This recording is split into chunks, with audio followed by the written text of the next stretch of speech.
The wasteland holds secrets that most survivors will never find, buried beneath irradiated soil and hidden in the shadows of forgotten vaults.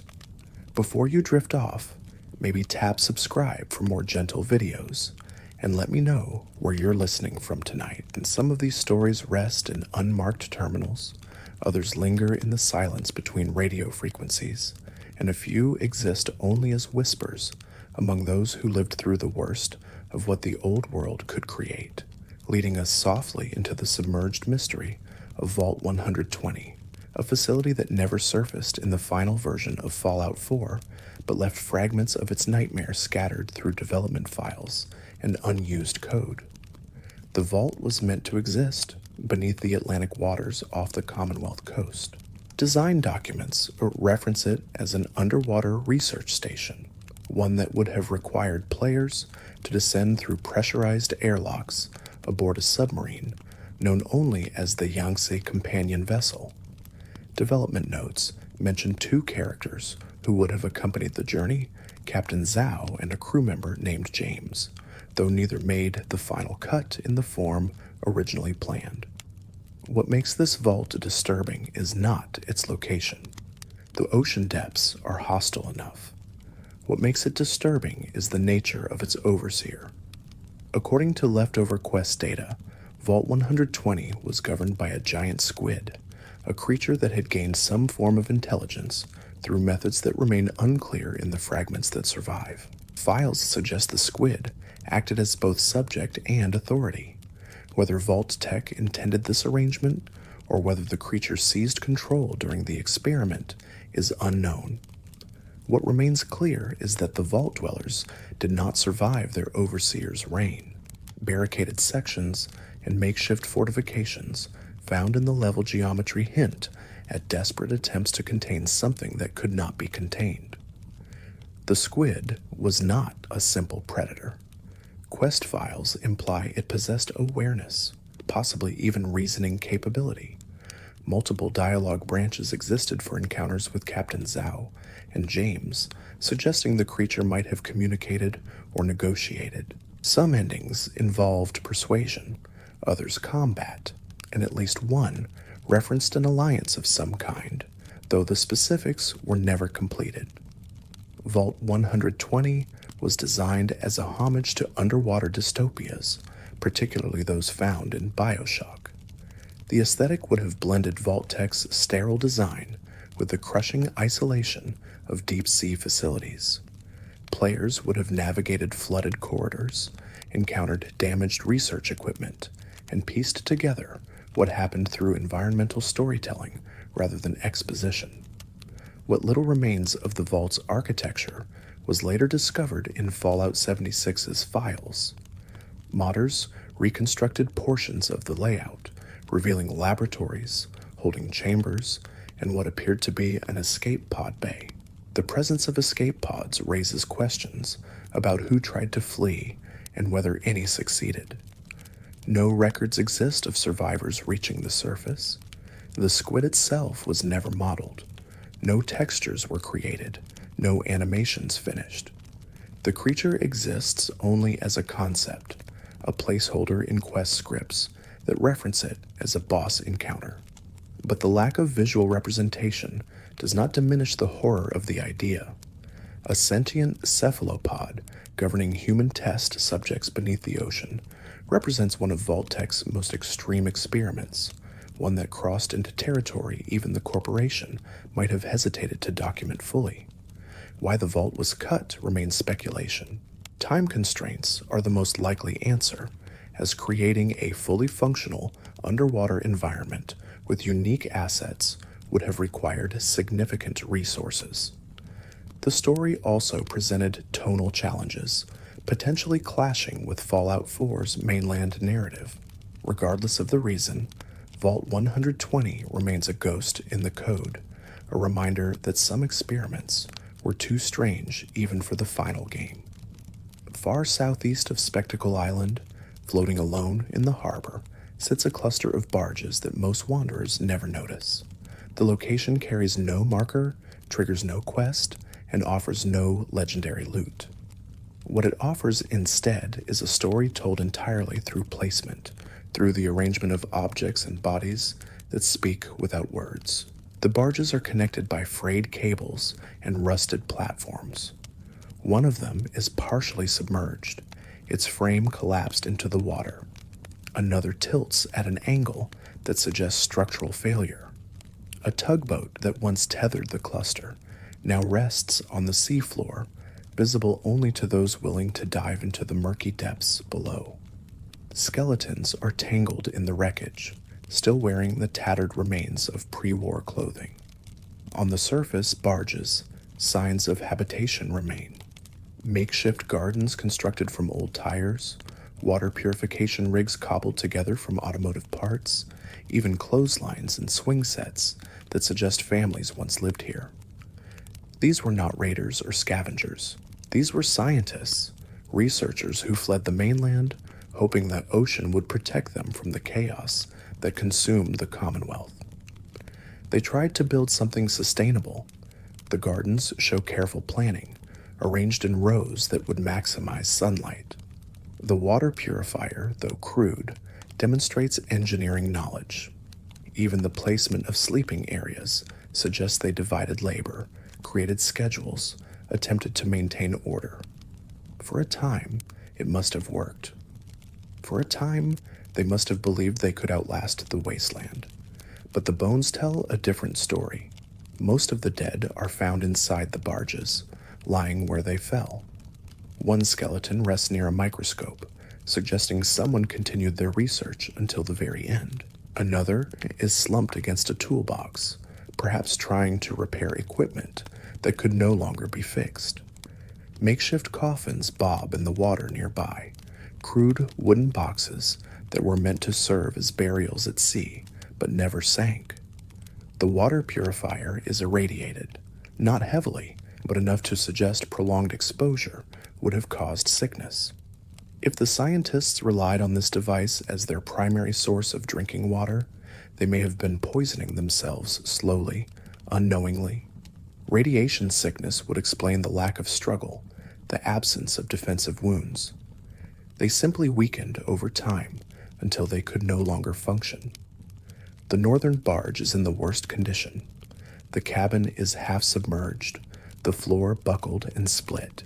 Inside, a single skeleton lies alone, separated from the others. The winch that once connected this barge to the tugboat snapped, leaving the platform adrift. Whether this person died before or after the separation is unclear, but the isolation of the remains suggests they spent their final moments cut off from whatever community remained. No holotapes exist, no terminal entries. The scientists left no written record of their experience, which is unusual for Fallout's environmental storytelling.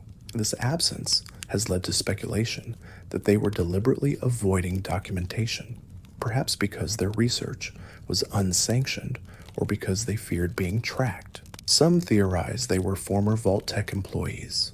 Others suggest they were independent academics trying to preserve knowledge outside corporate or military control.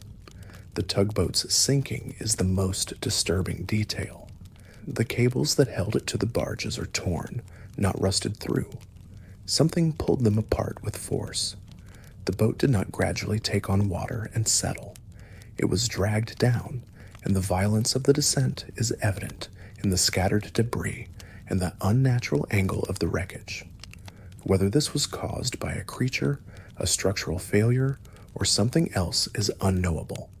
But the possibility that something in the water noticed the barges and decided to investigate is difficult to dismiss. One theory suggests the scientists were conducting marine biology research, studying the mutations occurring in aquatic life.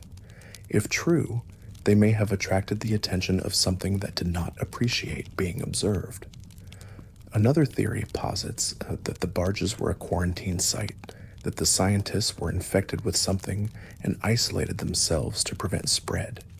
The radiation in the water purifier could support this, though it could also simply be environmental contamination. The floating barge is a monument to failed hope. It represents the idea that escape was possible, that distance and water could provide safety. But the wasteland does not respect boundaries. It finds you regardless, whether through radiation, mutation, or simple entropy. The scientists died believing they had found sanctuary, and perhaps for a brief time they had. But sanctuary in the wasteland is always temporary. The oceans surrounding the Commonwealth are not empty. Radiation and the forced evolutionary virus have transformed marine life into creatures that defy pre-war biological classification. Some of these mutations have crawled onto land, giving survivors a glimpse of what lurks in deeper waters. Others remain submerged, known only through second-hand accounts and brief sightings in the fog. Mirelurks represent the most common example. These mutated crustaceans began as soft-shelled creatures, possibly horseshoe crabs or similar species. Centuries of exposure to radiation and chemical runoff hardened their carapaces into something resembling natural armor. They walk upright, use rudimentary tools in the form of environmental objects, and demonstrate pack-hunting behavior that suggests social structure. Mirelurk kings are distinct from standard variants. They do not possess the heavy shells of their kin. Instead, they rely on speed and biological weapons, specifically a sonic attack that disorients prey.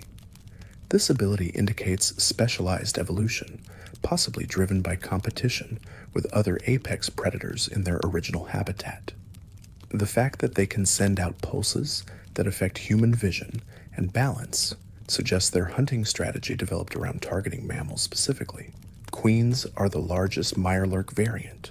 They function as mobile hives, capable of spawning additional Mirelurks during combat.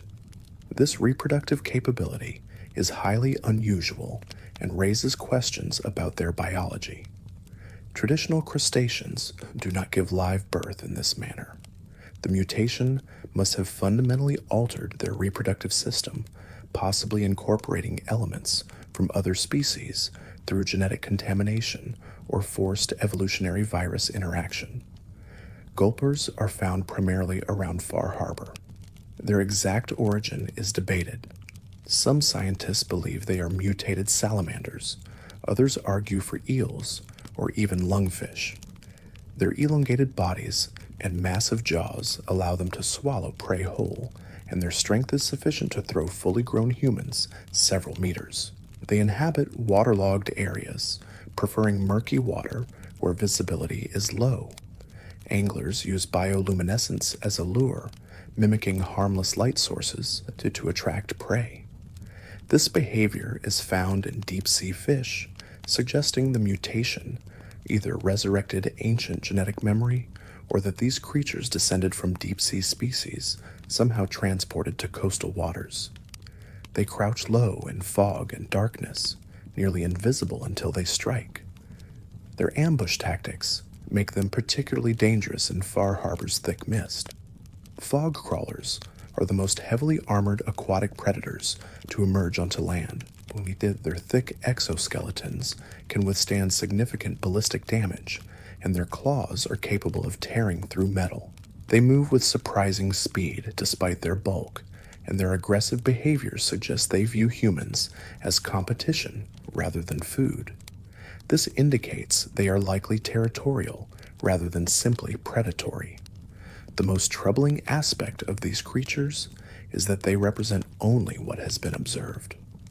Fallout's lore repeatedly hints at larger, more dangerous mutations remaining in the ocean depths. Dialogue from NPCs, scattered terminal entries, and environmental clues all point toward something massive lurking beneath the waves. Whether these are exaggerations born from fear or legitimate warnings is unclear. One such warning comes from Bunker Hill, overheard as ambient dialogue between caravan guards. A guard recounts her grandfather's story about encountering a massive shape in the fog while collecting Mirelurk eggs along the shore. He described a sound like nothing he had heard before, a tremendous disturbance in the water that made him freeze. When the fog briefly cleared, he saw the outline of something he called the Great Behemoth, a creature he referred to as Old Peg, a giant ghoul whale. Old Peg is never seen in the game. No model exists, as no quest references it directly. The creature exists only in this piece of dialogue, a fragment of world building that suggests that oceans hold predators far larger than anything currently documented. The description of a ghoul whale implies the creature survived the initial nuclear exchange and has been mutating in the irradiated waters ever since. Whales are among the largest animals to have existed on Earth. A mutated, ghoulified whale of significant size would represent a threat beyond conventional combat capabilities. If such a creature exists, it would likely remain in deep water, surfacing only rarely. The fact that the grandfather's sighting occurred during fog suggests the whale, if real, prefers conditions that obscure observation. Some fans speculate Old Peg is a reference to Moby Dick, the classic novel about obsession and the hunt for a legendary white whale. Others believe it is a placeholder for aquatic horror content that was planned but never implemented. Fallout 4 was originally going to include more underwater exploration, including quests that would have taken players into the ocean depths. Most of this content was cut, but references like Old Peg may have survived as remnants. Another theory suggests the sighting was actually the Yangtze submarine, which operates in the same waters. The grandfather, unfamiliar with submarines, may have misidentified the vessel as a sea creature. The Yangtze is large enough to create significant water displacement, and its shape, when partially submerged and obscured by fog, could conceivably be mistaken for a living organism. Regardless of whether Old Peg is real or myth, its presence in the game's dialogue serves a purpose. It reinforces the idea that the ocean is unknowable, that the wasteland's horrors are not limited to land. Survivors fear the water not because of what they have seen, but because of what they have not seen. The possibility that something massive and hostile swims beneath the surface is enough to keep most people away from deep water. Aquatic threats in Fallout are underexplored compared to terrestrial dangers. This is partially due to technical limitations, as underwater gameplay presents significant design challenges. But it is also thematically appropriate. The ocean represents the unknown, the frontier that even post-apocalyptic humanity has not fully reclaimed. In a world where nearly every location has been scavenged, mapped, and cataloged, the depths remain a mystery. Off the coast of Point Lookout, beneath a lonely buoy marked only by faded paint, lies one of the wasteland's strangest discoveries. Divers who venture to the coordinates find a skeleton that should not exist, the fossilized remains of a Tyrannosaurus rex resting on the seafloor alongside a human skeleton clutching a lever-action rifle. The Tyrannosaurus is complete. The skull, rib cage, vertebrae, and limbs are all present and arranged as if the creature died naturally and settled into the sediment. There is no indication of how it arrived at this location. No evidence of a shipping container, no museum tags, no crates or protective materials. The bones simply rest on the ocean floor as if they had always been there. The human skeleton adds a layer of strangeness. The individual is positioned near the dinosaur's skull, holding a rifle that is still intact enough to be identified. Several ammunition boxes are scattered nearby, along with a locked safe. This suggests the person was armed and prepared for something, though what they expected to encounter is unclear. The only other Tyrannosaurus rex in Fallout 3 is located in the Museum of Natural History in the capital Wasteland. That specimen is mounted as an exhibit, complete with plaques and display infrastructure. It makes sense within the context of a pre-war museum. The Point Lookout specimen does not fit any logical explanation. If the bones fell from a transport vessel, there should be wreckage nearby. Museum pieces of this size require specialized handling, reinforced crates, and heavy equipment. None of that is present. The Tyrannosaurus is simply there, as if it walked into the ocean and died. This impossibility has led to numerous theories about its origin. One explanation is that Vault-Tec, or another pre-war corporation, was involved in genetic experimentation. If scientists successfully cloned dinosaurs or reconstructed them from preserved DNA, they may have kept specimens in secure facilities. The bombs could have destroyed containment, releasing creatures into the wild. The Point Lookout Tyrannosaurus might be the remains of such an experiment, one that made its way to the coast before expiring. Another theory involves Point Lookout's reputation for hallucinations and reality distortion. The island is known for strange phenomena, possibly tied to the indigenous tribes who inhabited the area before the war. Some believe the location has properties that allow thoughts or fears to manifest physically. If true, the Tyrannosaurus might not be a real fossil, but a manifestation brought into being by someone's imagination. The human skeleton complicates this interpretation. If the dinosaur is a hallucination, why would someone arm themselves with a rifle and ammunition? Hallucinations do not require bullets. The presence of the safe suggests the individual intended to stay at this location for some time, or that they were guarding something valuable. The safe itself is locked and cannot be opened, adding another layer of mystery. A simpler explanation is that the Tyrannosaurus is an Easter egg, a piece of developer humor placed in an obscure location for players who explore thoroughly. Fallout is known for these kinds of inclusions, strange or humorous details that do not fit the lore but reward curiosity. The problem with this explanation is that the scenario is too elaborate. Easter eggs are usually isolated objects or humorous notes, not fully staged scenes with multiple elements. Point Lookout's environment supports supernatural interpretations. The island is home to feral ghouls that seem more aggressive and organized than those found elsewhere. Tribals speak of rituals and entities that predate the war. The Kriv Bekni, an ancient book tied to dark rituals, is found on the island and plays a role in a quest involving cultists and eldritch forces. In a location already steeped in the unexplainable, a Tyrannosaurus on the ocean floor is not entirely out of place. The locked safe has never been opened. No key exists in the game files, and no known method allows players to access its contents. This has led to speculation that it was meant to be part of a cut quest, perhaps one that would have explained the Tyrannosaurus and the human skeleton. If such a quest existed, it was removed before completion, leaving only the scene itself. Some players believe the skeleton belongs to a smuggler or black market collector who obtained the dinosaur through illegal means. Pre-war museums would have had extensive fossil collections, and the chaos of the Great War might have created opportunities for theft. A smuggler attempting to transport the Tyrannosaurus by boat could have encountered a storm or structural failure, causing the vessel to sink.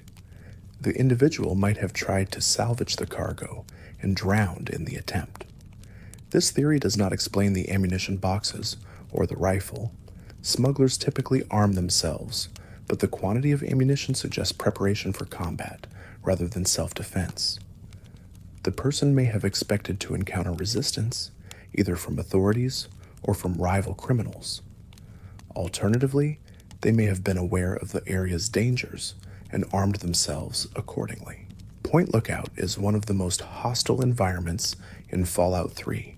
Swamp folk, feral ghouls, and mirelurks make travel dangerous. The fog reduces visibility, and the terrain is difficult to navigate. Anyone operating in the region would need to be heavily armed and experienced. The individual at the Tyrannosaurus site appears to meet those criteria, which supports the idea that they were deliberately stationed there rather than stumbling upon the location.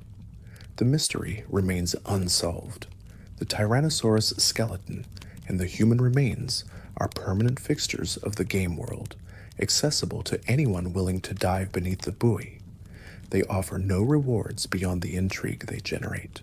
In a series defined by environmental storytelling, this scene is one of the most enigmatic, a question posed without an answer. Southwest of Fringe Cove Docks, off the coast of Far Harbor, rests the wreck of a pre-war fishing vessel. Sunken boats are common in Fallout. Most are rusted hulls, picked clean by scavengers and occupied by mirelurks or other aquatic threats. This particular wreck is different. It is not empty. Inside, trapped in a cabin that has become a tomb, are the remains of what appears to be an entire family. The skeletons are positioned in ways that suggest they died together. Some are seated, some others lying down. There are no signs of struggle, no damage to the structure that would indicate violence. The cabin's door is intact, the windows unbroken. They were not attacked. They were not fleeing. They simply stayed inside as the boat sank, and they drowned. Why they remained in the cabin is unknown. The vessel's condition suggests it sank slowly, not from a sudden breach. There would have been time to escape, to swim to the surface or deploy life-saving equipment. Yet the family stayed.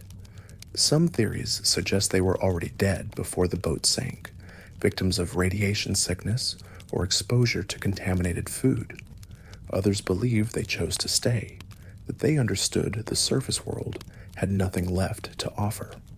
Far Harbor's waters are among the most dangerous in the Commonwealth. The radiation fog that blankets the island extends over the ocean, reducing visibility and making navigation nearly impossible. Gulpers and anglers hunt in these waters, and mirelurks nest along the rocky shores. A family attempting to flee the mainland by boat would have faced significant risks, and the decision to leave might have been born from desperation rather than planning. The boat itself is old, a commercial fishing vessel from before the war. Its hull is corroded, and its engine is seized. It would not have been seaworthy even before the bombs fell. Whoever took this vessel to sea was either unaware of its condition or had no other options. Either scenario paints a bleak picture of their circumstances. Inside the cabin, personal belongings are scattered: children's toys, a worn blanket, a few canned goods that have long since spoiled. These items suggest the family attempted to bring essentials, that they planned to survive wherever they landed. The presence of children's toys is particularly tragic, indicating that at least some of the skeletons belong to young children who had no say in the decision to leave. The lack of life vests or emergency equipment is notable. Either the boat was stripped of such items before departure, or the family did not prioritize them. This could indicate panic, a rushed evacuation where survival gear was overlooked. Alternatively, it could suggest they knew the journey was a final act, that they did not expect to reach another shore. Far Harbor's residents speak of the mainland as a lost cause. The island is barely habitable, reliant on the fog condensers that keep the deadly mist at bay. If Far Harbor represents the best available refuge, the mainland must have been uninhabitable. The family in the boat likely came from a settlement that was collapsing, either from radiation, starvation, or raider attacks. They took to the water because staying meant certain death.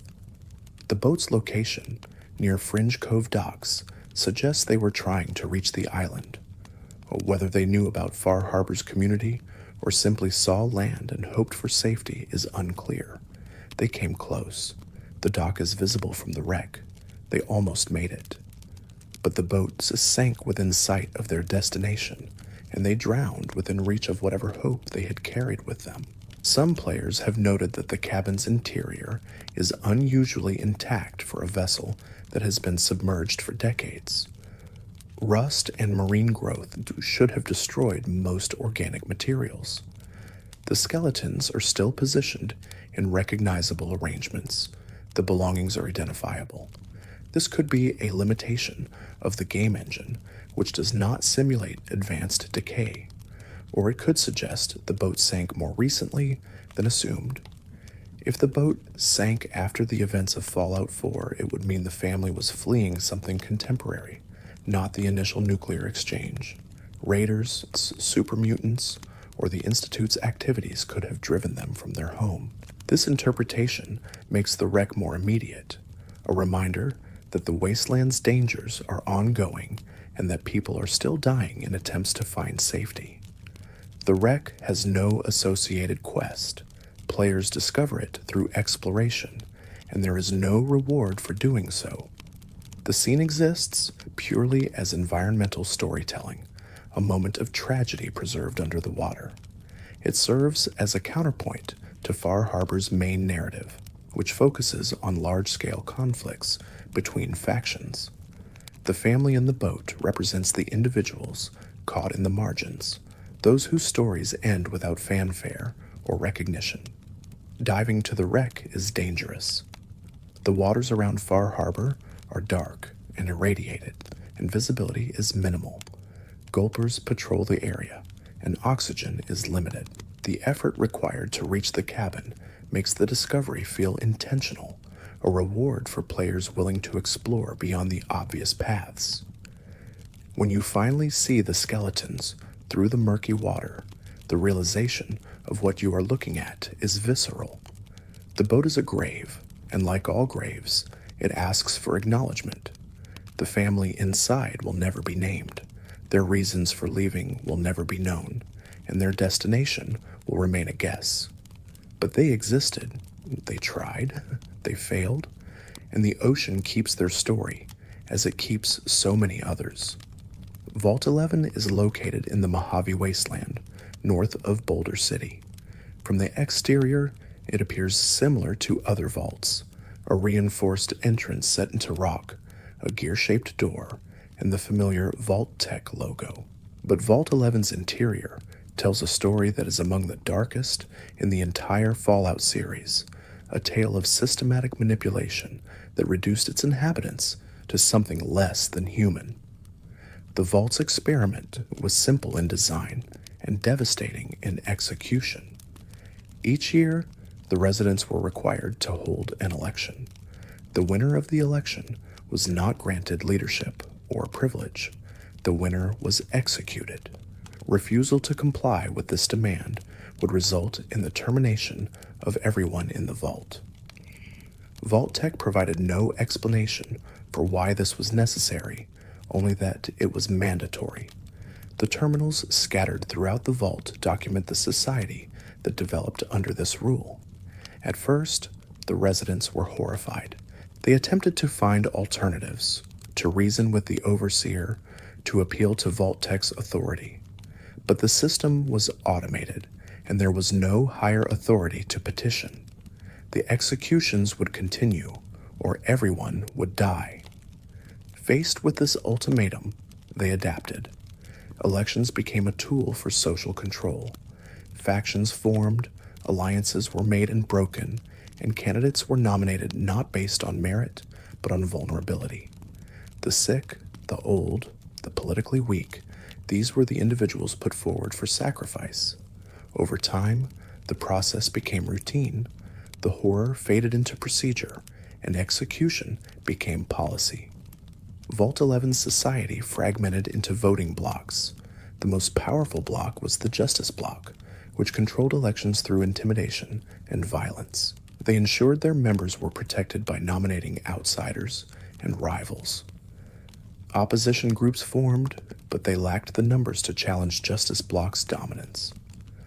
The Vault descended into authoritarianism, with life and death determined by political maneuvering. One woman, Catherine Stone, refused to accept the system. Her husband was nominated for sacrifice, and she begged the Justice Block to spare him. They refused. In desperation, she offered herself in exchange, but the Block demanded something else. They told her that if she provided sexual favors, they would remove her husband from consideration. She agreed, she complied, and they executed her husband anyway. Catherine's response was to run for overseer. She campaigned on a platform of ending the sacrifices, of calling Vault Tech's bluff, and refusing to execute anyone. Her message resonated with enough residents that she won. Once in power, she ordered the Justice Block leaders executed, not through the annual lottery, but as punishment for their crimes. The Vault erupted into civil war. The conflict was brief but total. Factions loyal to the old system fought against those who supported Catherine. The terminals described gunfire in the hallways, makeshift barricades, and bodies left where they fell. When the fighting ended, Catherine and her supporters had won, but the cost was catastrophic. Most of the Vault's population was dead. The survivors, numbering only 5, made the decision Catherine had advocated for. They refused to hold another election. They would not sacrifice anyone else. The Vault's automated system responded with a message, broadcast over every speaker in the facility. It congratulated them. It told them they had passed the experiment. No one needed to die. They had been free to stop at any time. The message explained that Vault 11 was designed to test obedience, to determine how far people would go when given orders that contradicted their morality. Vault Tech wanted to know if a society would sacrifice its own members rather than risk collective punishment. The residents of Vault 11 had proven that they would. For years, they had killed annually, believing it was necessary. It was not. It had never been necessary. Then, the 5 survivors heard this message and understood what it meant. They had murdered their neighbors, friends, and family for nothing. The system had lied. Vault Tech had lied, and they had believed it. One of the survivors committed suicide immediately. The remaining 4 left the vault, abandoning it forever. Their final logs express regret, anger, and a complete loss of faith in humanity. Vault 11 stands as a monument to coercion and complicity. The residents were victims of Vault Tech's experiment, but they were also participants. They created the factions, the voting blocks, the systems of exclusion that determined who lived and who died. They could have refused at any point, but they did not. Fear of collective punishment kept them obedient, and obedience became culture. The Vault's design was intentionally cruel. Vault Tech could have simply executed residents randomly or demanded a volunteer. Instead, they forced the community to decide, to formalize the process through democracy. This turned the act of killing into a civic duty, something that required participation and legitimacy. By making execution a communal decision, Vault Tech ensured that everyone was complicit. Catherine Stone's story illustrates the personal cost of the experiment. She was victimized by the system, coerced into degradation with false promises. When she sought justice, the Vault turned on her. Her rebellion was right, but it came too late and at too high a cost. By the time the fighting ended, there was no one left to save. The 5 survivors' decision to leave is significant. They did not attempt to rebuild. They did not stay to honor the dead. They walked away from the vault and never returned. This suggests they understood that the vault was not redeemable, that its history could not be reconciled.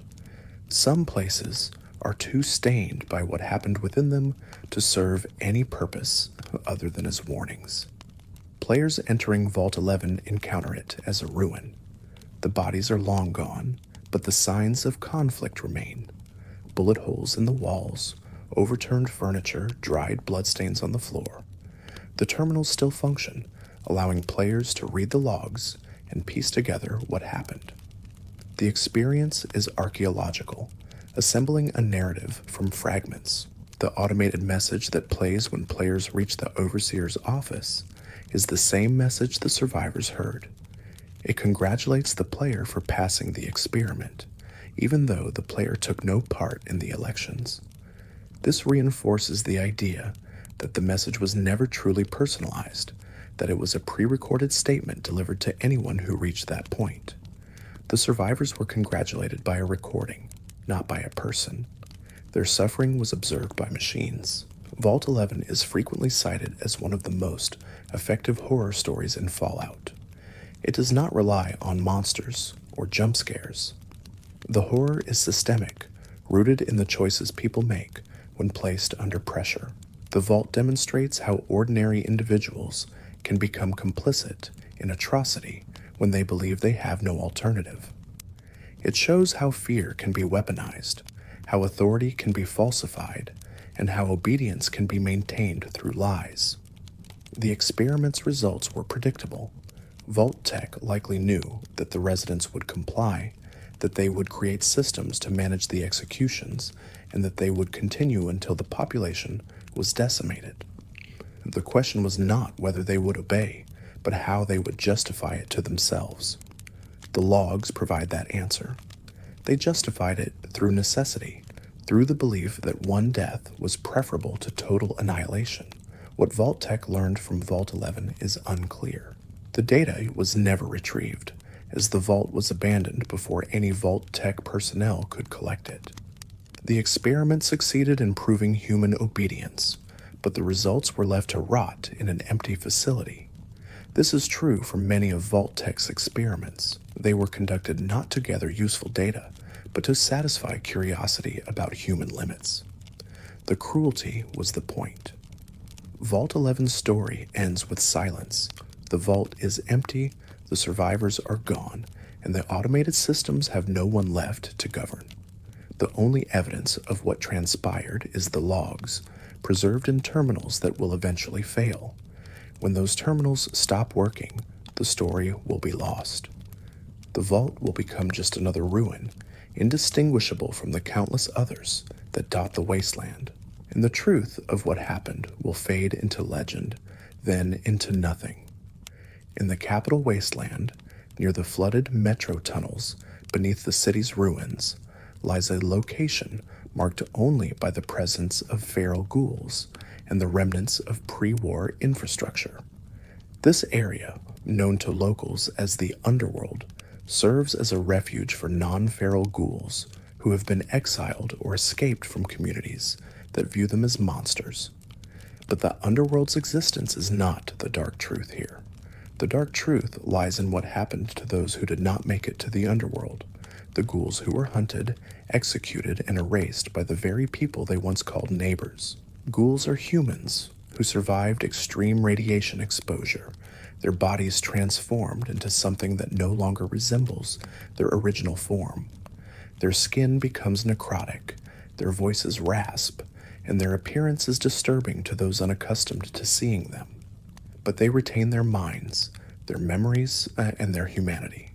They are not zombies. They are survivors, victims of the bombs who continued living when death might have been easier. Despite this, ghouls are treated as subhuman across the wasteland. They are denied entry to settlements, refused service at traders, and attacked on sight by those who see them as threats. This discrimination is not based on behavior. Feral ghouls, those who have lost their minds to radiation, are legitimately dangerous. But non-feral ghouls pose no threat beyond their appearance. The violence directed at them is purely prejudice. Tenpenny Tower is the most visible example of this hatred. The residents of the tower are wealthy, isolated, and determined to maintain what they see as civilization. When a group of ghouls led by Roy Phillips requests permission to live in the tower, they are refused. Roy argues that ghouls deserve the same rights as humans, that they have caps to pay for residence, and that they would contribute to the community. Alastair Tenpenny, the tower's owner, dismisses them without consideration. The player can broker a compromise. Through persuasion and negotiation, it is possible to convince Tenpenny to allow the ghouls to move in. The residents are unhappy, but they comply. It seems like a victory for equality, a step toward integration. But if the player returns to the tower after some time has passed, they will find that every human resident is dead. The ghouls killed them all. Roy Phillips offers no apology. He explains that the humans were bigots, that they deserved what happened, and that the tower is better off without them. He frames the massacre as justice, as retaliation for years of discrimination. The player is left with no option to prosecute or punish Roy. The ghouls have claimed the tower, and there is no authority to challenge them. This outcome is disturbing, not because it is illogical, but because it is understandable. Roy and his group were rejected, humiliated, and treated as less than human. When given the opportunity, they responded with violence. The massacre is horrific, but it is also the predictable result of sustained oppression. Tenpenny Tower becomes a case study in what happens when discrimination is allowed to fester without consequence. The alternative is equally bleak. If the player sides with Tenpenny and helps eliminate the ghouls, they participate in an act of extermination based solely on appearance. Roy and his group are killed not because they committed a crime, but because they are ghouls. The tower remains human, and the residents celebrate. They do not see themselves as complicit in murder. They see themselves as having removed a threat. This leaves the player in an impossible position. Siding with the ghouls results in the death of innocent humans. Siding with Tenpenny results in the death of innocent ghouls. There is no solution that does not involve bloodshed, no option that allows coexistence without violence. The quest forces the player to choose which form of injustice they are willing to accept. The Underworld exists because of this dynamic. Ghouls who cannot find acceptance in human settlements have no choice but to create their own. They live in the ruins of a museum, surrounded by feral ghouls, because it is the only place where they are safe. The irony is not lost on them. They are trapped in a building dedicated to history, living as outcasts in a world that refuses to let them move forward. The discrimination against ghouls extends beyond Tenpenny Tower. In Megaton, ghouls are forbidden from entering. In Rivet City, they are tolerated but not welcomed. In the Brotherhood of Steel, they are shot on sight. The few communities that accept ghouls do so reluctantly, and even then, the ghouls are kept at a distance, housed in separate areas, and denied full participation in community life. This treatment is justified through fear. Humans argue that all ghouls will eventually go feral, that it is only a matter of time before they lose their minds and become violent. This belief is not supported by evidence. Many ghouls have lived for decades, even centuries, without showing signs of ferality. But the fear persists, and it is used to rationalize exclusion and violence. The tragedy of ghoul discrimination is that it mirrors real-world prejudice. The arguments used to justify it are familiar: the fear of the other, the belief that appearance determines worth, the insistence that exclusion is necessary for safety. Fallout does not present this as a metaphor. It presents it as a reality within its world, a reality that players must navigate and, through their choices, either challenge or reinforce. Roy Phillips is not a sympathetic character. His willingness to commit massacre undermines any moral high ground he might claim. But his anger is legitimate. He and his people were rejected for no reason other than what they are. They were denied basic dignity and told they did not belong. When they fought back, they did so with the tools the wasteland provided: violence and ruthlessness. The humans of Tenpenny Tower created their own executioners. The ghouls in the Underworld have chosen a different path. They have withdrawn from human society, built their own community, and accepted that integration is impossible. They survive by avoiding conflict, by staying hidden in the ruins where humans do not venture. It is a life of isolation, but it is a life. And for many ghouls, that is the best they can hope for. The player's interaction with ghouls in Fallout 3 is a test of their own prejudices. The game presents ghouls as hideous, their design deliberately unsettling. When a ghoul approaches, the instinct is to recoil. But if the player listens, they hear the same fears, hopes, and frustrations that any human expresses. The difference is only skin deep, and yet it is a difference that determines everything. Fallout's wasteland is built on the ruins of the old world, but the prejudices of the old world survived. Racism, classism, and fear of the other did not die in the nuclear fire. They adapted, finding new targets and new justifications. Ghouls are one of those targets, a group marked by their appearance and punished for it. The fact that some ghouls, like Roy Phillips, respond with violence only reinforces the cycle, giving humans an excuse to continue their discrimination and ghouls a reason to distrust human intentions. There is no resolution to this conflict in Fallout 3. The Underworld remains a refuge, Tenpenny Tower's fate is determined by the player, and ghouls across the wasteland continue to live as exiles. The game offers no speech option that ends prejudice, no perk that fosters understanding. The hatred is structural, embedded in the world itself, and the player can only decide which side of it they want to stand on. In the ruins of Big MT, hidden within the research facility known as the think tank, lies one of the most disturbing examples of pre-war science gone unchecked. The facility is home to several experiments, but none are as tragic as the story of the labbotomites, humans who were subjected to forced brain extraction and left to wander the facility as mindless automatons. The think tank scientists believed that removing the brain from the body and placing it in a mechanical housing would allow for greater cognitive function and immortality. They tested this theory on themselves, becoming floating brains in jars, their bodies abandoned and their minds preserved in artificial containers. But they did not stop with themselves. They experimented on others, prisoners and test subjects who were given no choice in the matter. The labbotomites are what remains of these subjects. Their brains were removed, leaving only the most basic motor functions intact. They shamble through the facility, attacking anything that moves, driven by aggression that has no purpose or direction. They are not alive in any meaningful sense. They are biological machines, functioning without thought or awareness. The scientists of the think tank express no remorse for what they have done. To them, the labbotomites are successful experiments, proof that the body can survive without the brain. The fact that the subjects are suffering, that they have been reduced to something less than human, does not concern the scientists.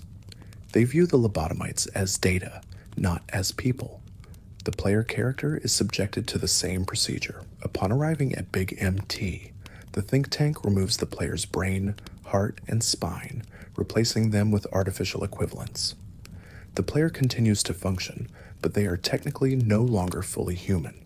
The brain is stored separately, and over the course of the DLC, the player must retrieve it. The experience is disorienting, a reminder that identity and consciousness are fragile, easily disrupted by those with the knowledge and willingness to do so. The labbotomites were never meant to be cured. The think tank has no interest in reversing the process. To them, the removal of the brain is progress, a step toward transcending the limitations of biology. The fact that it destroys the individual in the process is irrelevant. The scientists see themselves as visionaries, pioneers who are willing to sacrifice others in pursuit of knowledge. Big MT represents the endpoint of scientific inquiry without ethics. The facility is a monument to curiosity, unrestrained by morality, where experiments are conducted because they can be, not because they should be. The labbotomites are the cost of this philosophy, the collateral damage of progress measured purely in technical achievement. The player can confront the think tank, can question their methods, and challenge their assumptions. But the scientists are unmoved. They do not see themselves as villains. They see themselves as survivors, individuals who have cheated death and achieved a form of immortality. The fact that they did so by destroying others is to them a necessary sacrifice. The tragedy of the labbotomites is that they were not volunteers. They did not consent to the procedures, did not agree to become test subjects. They were taken, used, and discarded. Their bodies wander the facility as warnings, evidence of what happens when science operates without oversight or accountability. Big MT is one of the few locations in Fallout where the horror is entirely human in origin. There are no monsters here, no mutations or wasteland creatures. The threat comes from people, from scientists who believed they were above consequence. The labbotomites are not victims of the apocalypse. They are victims of the people who survived it. In the Pitt, a ruined city that was once Pittsburgh, the survivors have built a society based on slavery. The city's leader, Asher, controls the population through a combination of force and necessity. Those who live in the Pit are divided into two groups, the workers and the raiders. The workers are slaves, forced to labor in the steel mills that keep the city functioning. The raiders are the enforcers, ensuring the workers remain obedient. The conditions in the mills are lethal. The air is thick with radiation and toxic fumes. The machinery is poorly maintained, and safety measures are non-existent. Workers die regularly, their bodies replaced by new captives taken from the wasteland. The work is backbreaking, the hours endless, and the rewards negligible. Those who survive long enough often develop mutations or illnesses that make further labor impossible. Asher justifies the system by claiming it is necessary. He argues that the Pit must produce steel to rebuild, that the mills are essential to restoring civilization. He promises that once the city is stable, the slaves will be freed and integrated into society as equals. He frames his actions as pragmatic, as the unfortunate but unavoidable cost of progress. The player is given the option to side with Asher or with a group of slaves planning a rebellion. The rebellion is led by Werner, a former raider who turned against Asher after witnessing the conditions in the mills. Werner argues that Asher's promises are lies, that the slaves will never be freed, and that the only way to end the suffering is to overthrow the current leadership. If the player sides with the rebellion, they help the slaves take control of the Pit. But the victory is hollow. The slaves are not equipped to run the city. They lack the knowledge, resources, and organization to maintain the mills or defend against external threats. The Pit descends into chaos, and the former slaves find themselves no better off than before. Some die in the fighting, others starve when supply lines collapse, and the survivors realize that freedom without infrastructure is just another form of suffering. If the player sides with Asher, the slavery continues. The workers remain in the mills, dying slowly from radiation and exhaustion. Asher's vision of a rebuilt Pit remains a distant promise, one that may never be fulfilled. The player becomes complicit in the system, enforcing the status quo and ensuring that the suffering continues.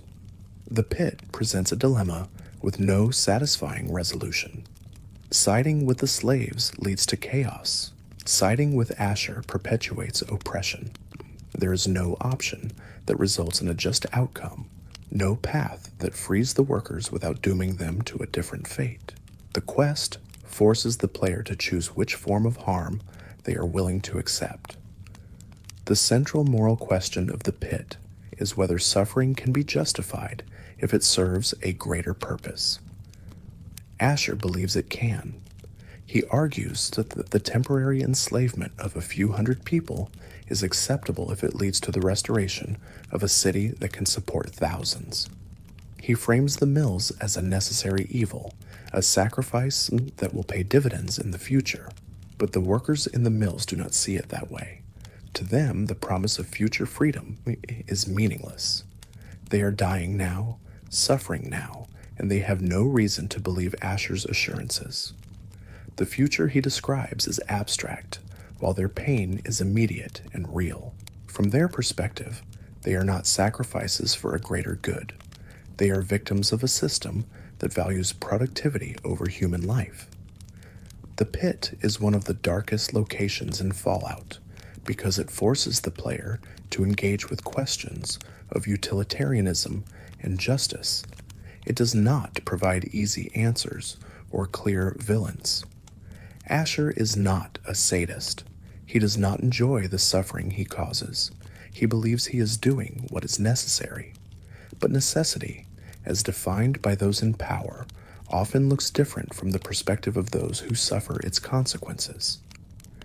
The steel mills of the Pit are a physical manifestation of exploitation. The workers are consumed by the machinery, their bodies broken down to produce materials that benefit others. They are not compensated, not honored, and not remembered. When they die, new workers take their place, and the cycle continues. The mills do not care who operates them. They simply demand fuel, and in the Pit, that fuel is human life. Werner's rebellion offers an alternative, but it is not a solution. Overthrowing Asher does not solve the fundamental problem, which is that the Pit lacks the resources and knowledge to function without exploitation. The city's economy is built on slavery, and removing that foundation causes the entire structure to collapse. The former slaves inherit a broken city, and they are forced to make the same impossible choices that Asher made. The Pit's story does not end with the player's departure.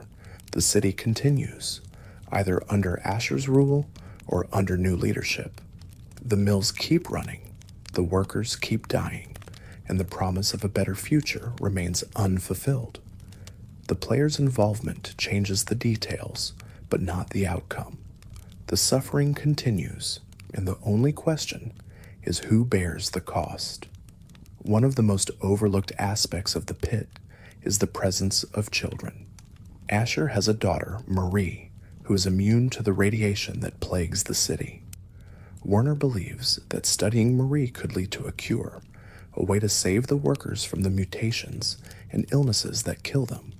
He asks the player to kidnap Marie, to take her from Asher and deliver her to the rebellion. This adds another layer to the moral calculus.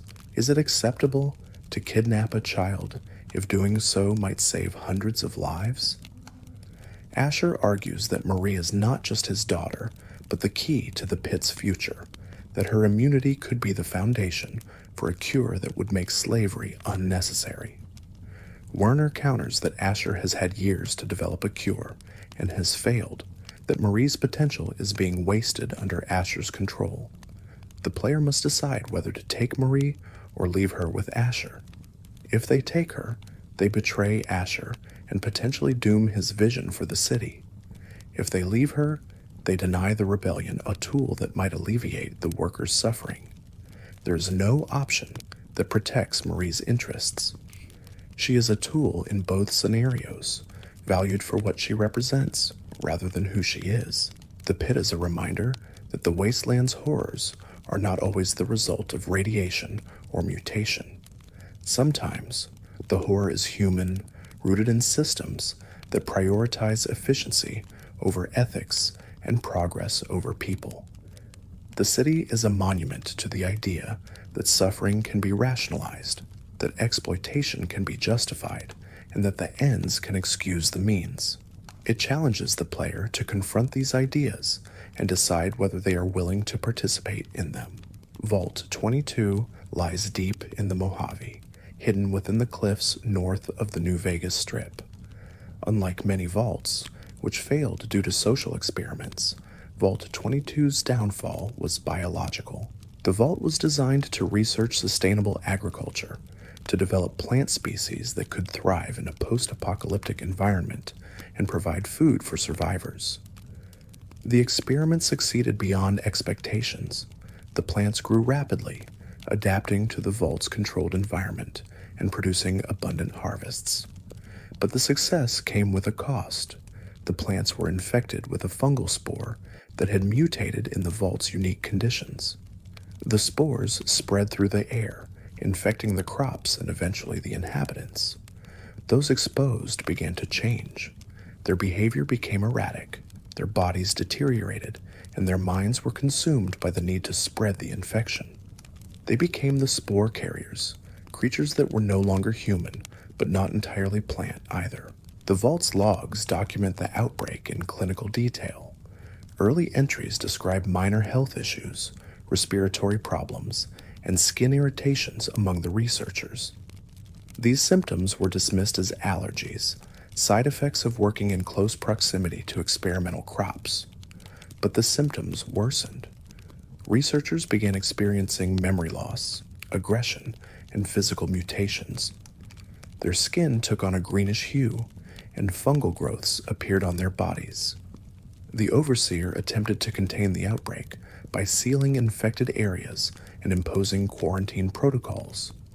But the spores were airborne, invisible, and impossible to filter with the vault's aging ventilation systems.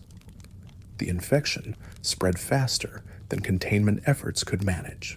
Within weeks, the majority of the vault's population was infected, and those who remained uninfected were trapped in sealed sections with dwindling supplies. The uninfected made a decision. They would evacuate the vault, abandoning it to the spore carriers and seeking refuge in the wasteland. The logs describe a chaotic exodus, with survivors gathering what supplies they could carry and breaching the vault's entrance. They fled into the Mojave, dispersed, and hoped to find safety in isolated settlements. But the spores went with them. The survivors did not realize they were carriers. The infection was dormant in their systems, waiting for the right conditions to activate. When they reached Zion Canyon, a remote valley far from New Vegas, they believed they had found sanctuary. They settled among the canyon's natural beauty, built shelters, and began to rebuild. But the spores activated, and the infection spread once again. Zion Canyon became a second outbreak site. The survivors transformed into spore carriers, and the native tribes living in the canyon were exposed. Some fled, others fought, and many died. The canyon's ecosystem was altered by the fungal contamination, with plants and animals showing signs of infection. Zion became a quarantine zone, avoided by most travelers, and known only to those willing to risk exposure. Vault 22 remains sealed. Players can enter, but doing so requires navigating through corridors filled with spore carriers and thick clouds of infectious spores. The vault's interior is overgrown, with vines and fungal growths covering every surface. The agricultural sections, once pristine labs, are now jungles of mutated plant life. The air is toxic, and prolonged exposure causes damage even to those wearing protective gear. The vault's story is a warning about unintended consequences. The researchers were not malicious. They were trying to solve a legitimate problem: how to feed a population in a world where traditional agriculture had collapsed. Their work was driven by good intentions, and their initial results were promising. But they did not account for the possibility of mutation, for the ways in which radiation and isolation could alter biological processes in unpredictable ways. The spore carriers are tragic figures. They were scientists, engineers, and farmers who volunteered for the vault's mission. They believed they were contributing to humanity's survival. Instead, they became vectors for a plague that turned them into monsters. They retain no memory of who they were, no awareness of their former lives. They exist only to spread the infection, driven by biological imperative rather than conscious thought. Vault 22's failure is unique because it was preventable. The researchers had protocols for handling biological hazards. They understood the risks of working with experimental organisms, but they became complacent, trusting their equipment and procedures without accounting for long-term degradation. The vault's ventilation system, designed to last decades, began to fail after a century. By the time the researchers realized the problem, it was too late. The evacuation logs are particularly haunting. Survivors describe leaving behind friends and colleagues who were too infected to travel, sealing them inside the vault to prevent further spread. They express guilt, horror, and a desperate hope that the wasteland will be kinder than the vault. The final entry is brief, written by someone who knows they are infected and will not survive much longer. They ask whoever finds the log to burn the vault, to destroy it completely so the spores cannot spread further. That request was never fulfilled. Vault 22 stands as it was left, a living monument to biological disaster. The spores continue to reproduce, contained only by the vault's sealed doors. If those doors were to fail, if the spores were to escape into the Mojave, the consequences could be catastrophic. The infection could spread to nearby settlements, to the crops in Freeside, to the water sources around New Vegas. An entire region could be transformed into a fungal wasteland. The story of Vault 22 extends beyond the vault itself.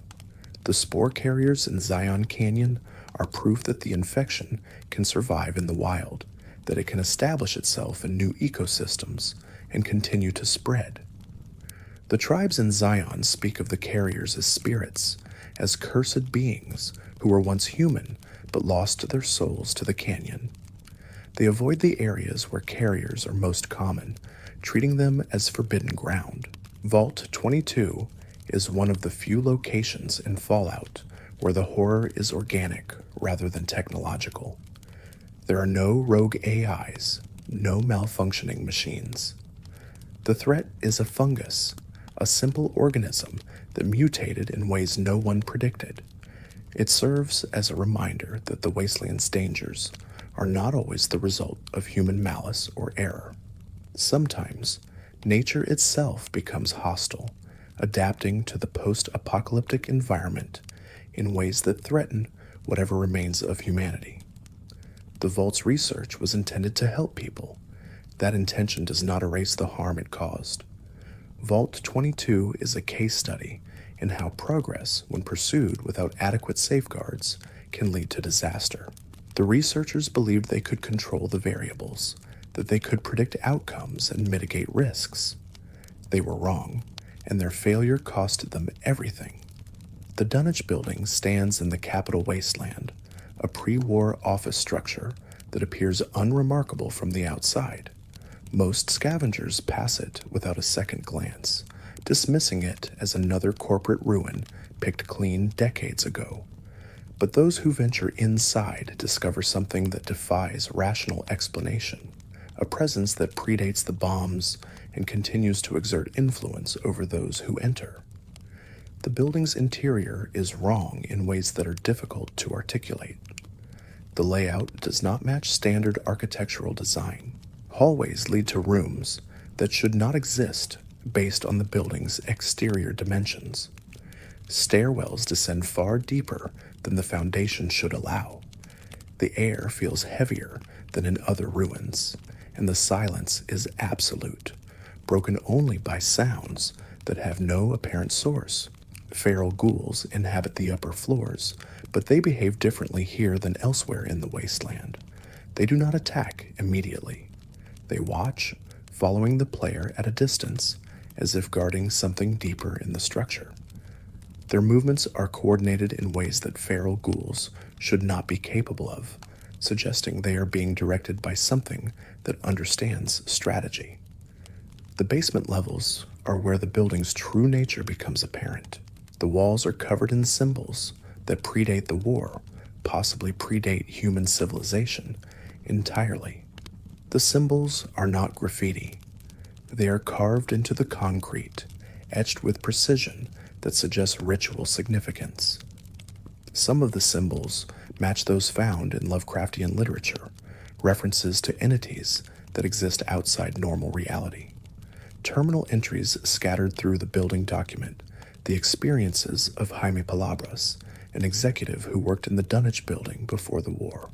His logs describe strange occurrences, missing time, voices in empty rooms, and visions of places that do not exist.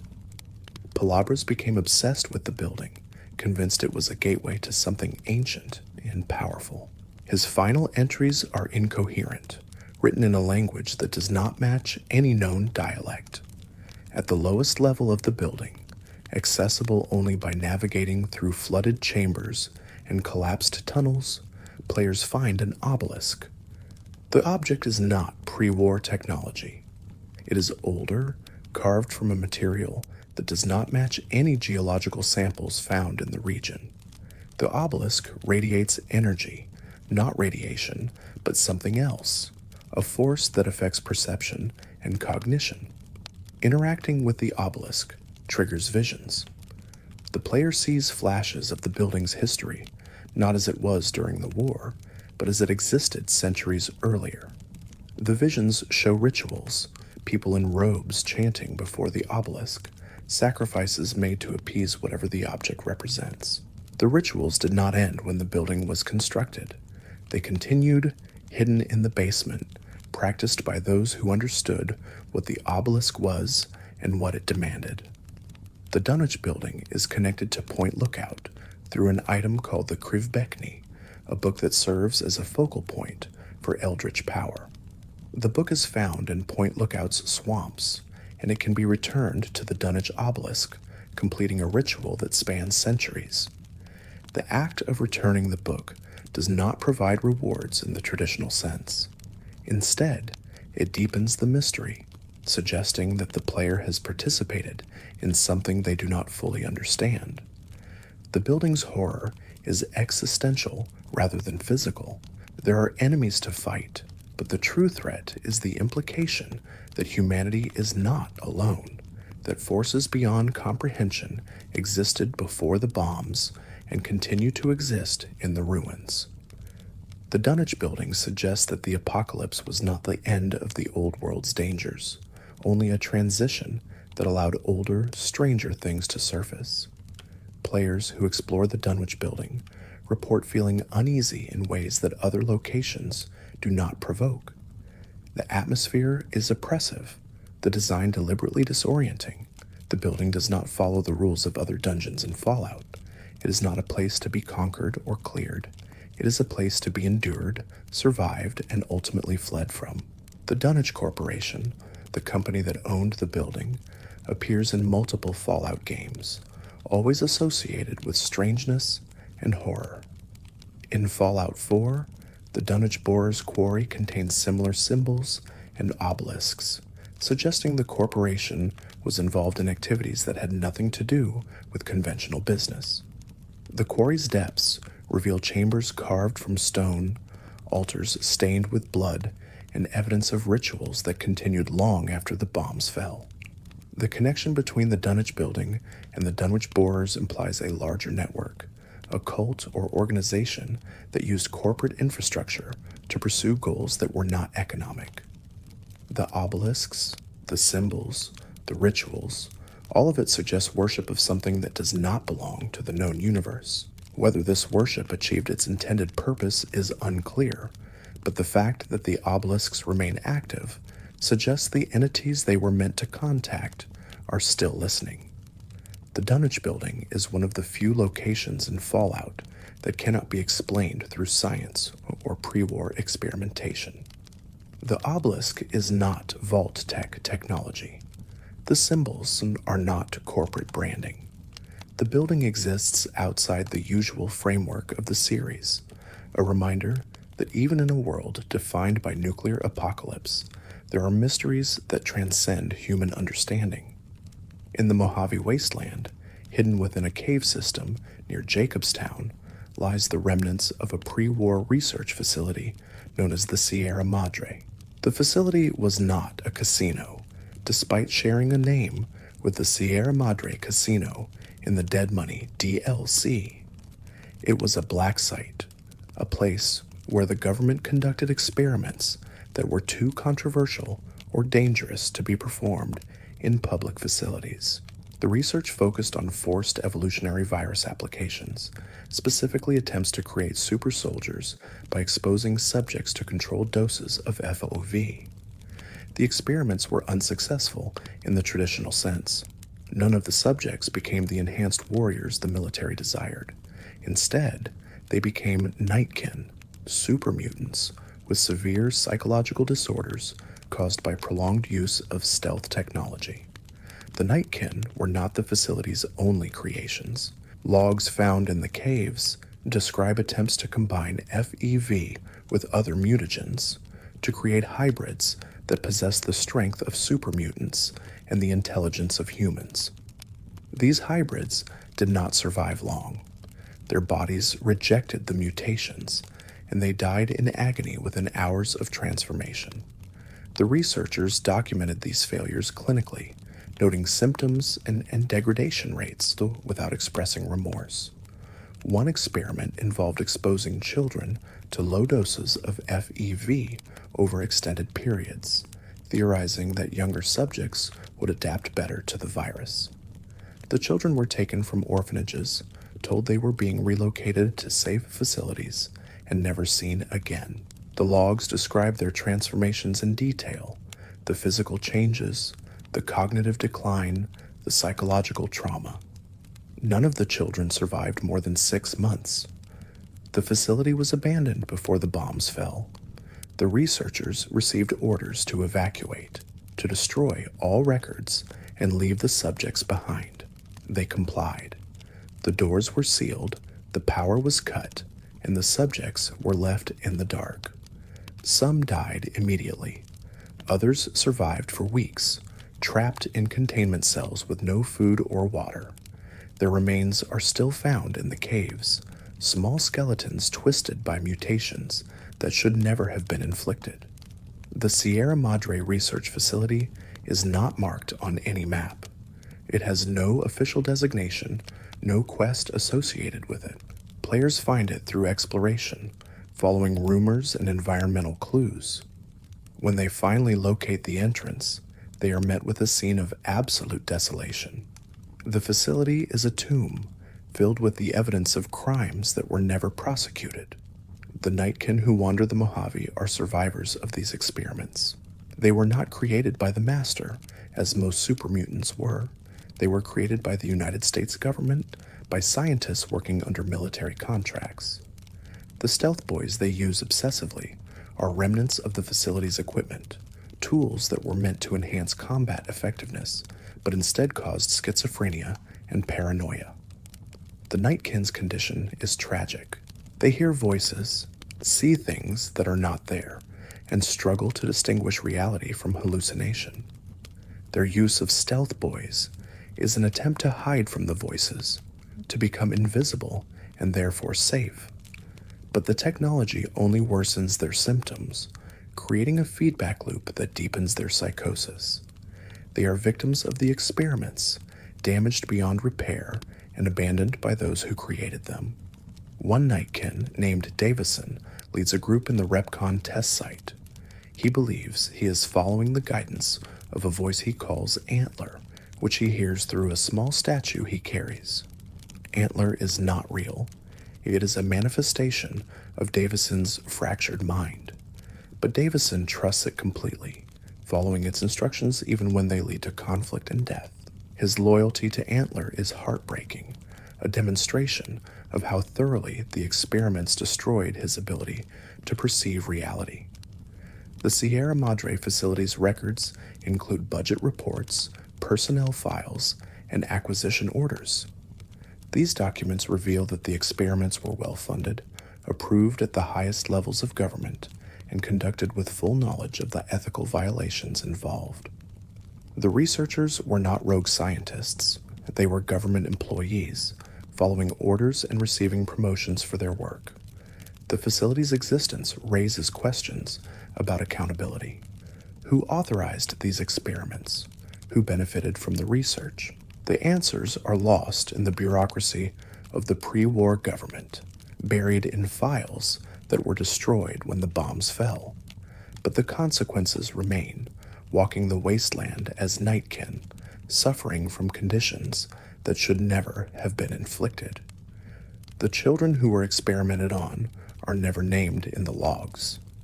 They are referred to only by subject numbers, dehumanized even in death.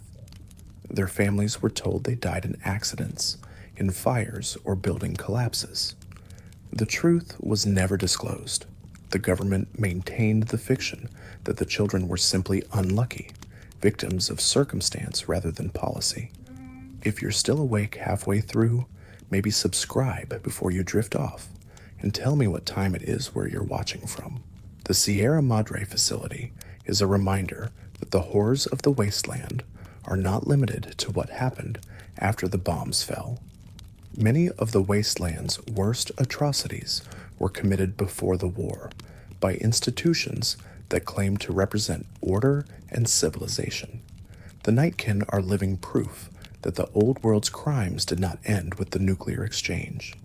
They continued, transformed into new forms, and the victims are still paying the price. In Fallout 4, the Railroad operates as an underground resistance movement dedicated to freeing synths from Institute control. The organization is small, poorly funded, and constantly under threat of discovery. Its members risk their lives to smuggle synths out of the Commonwealth, to provide them with new identities and a chance at freedom. But the Railroad's work comes with moral complexities that are rarely acknowledged within the organization itself. The Railroad does not distinguish between synth generations. They treat Generation 3 synths, who are indistinguishable from humans, the same as earlier models that are clearly mechanical. This egalitarian approach is admirable, but it creates practical problems. Not all synths want freedom. Some are content with their roles, others are too damaged by Institute conditioning to function independently, and a few are dangerous, programmed with directives that make them threats to themselves and others. The Railroad's memory wipes are presented as a gift, a way to give synths a fresh start without the trauma of their past. But memory wipes are also a form of erasure. The synth who escapes the Institute is not the same individual who emerges with a new identity. Their experiences, relationships, and sense of self are destroyed. The person they were ceases to exist, replaced by someone who has no connection to their former life. Some synths refuse the memory wipe. They want to remember, to carry their past with them, even if it is painful. The Railroad discourages this, arguing that memories make synths vulnerable to Institute recapture. If a synth remembers their time in the Institute, they can be tracked through behavioral patterns or emotional triggers. A clean break, the Railroad argues, is the only way to ensure safety. But this policy denies synths agency. The decision to erase one's memory is profound, and it should be made by the individual, not by an organization claiming to act in their best interest. The Railroad, despite its good intentions, sometimes treats synths as children who need protection rather than as autonomous beings capable of making their own choices. The Railroad's safe houses are another source of moral ambiguity. Synths are hidden in these locations, often for months or years, while the Railroad arranges new identities and relocations. During this time, the synths are confined, unable to leave or contact anyone outside the organization. They are told this is for their safety, that the Institute is searching for them, and any exposure could be fatal. But the experience is effectively imprisonment, trading one form of captivity for another. Desdemona, the Railroad's leader, justifies these measures as necessary. She has seen synths recaptured, seen them dragged back to the Institute, and wiped or destroyed. She believes that strict protocols are the only way to keep synths safe, but her approach prioritizes survival over freedom, and it raises the question of whether a life spent hiding is truly better than the life the synth left behind. The Railroad's ultimate goal is to destroy the Institute, to eliminate the source of synth oppression. This goal is understandable, but it is also short-sighted. Destroying the Institute does not address the Commonwealth's deep-seated prejudice against synths. It does not change the fact that most settlements refuse to accept synths, that many humans view them as abominations, and that violence against synths is socially acceptable in many communities. If the Institute falls, and the Railroad succeeds in freeing all synths, those synths will still need to live somewhere.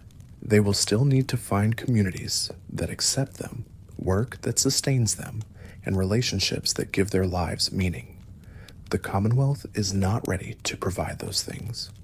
The Railroad has no plan for integration, no strategy for changing public opinion, and no resources to support the number of synths they hope to free. The Railroad's methods also create ethical dilemmas for the player.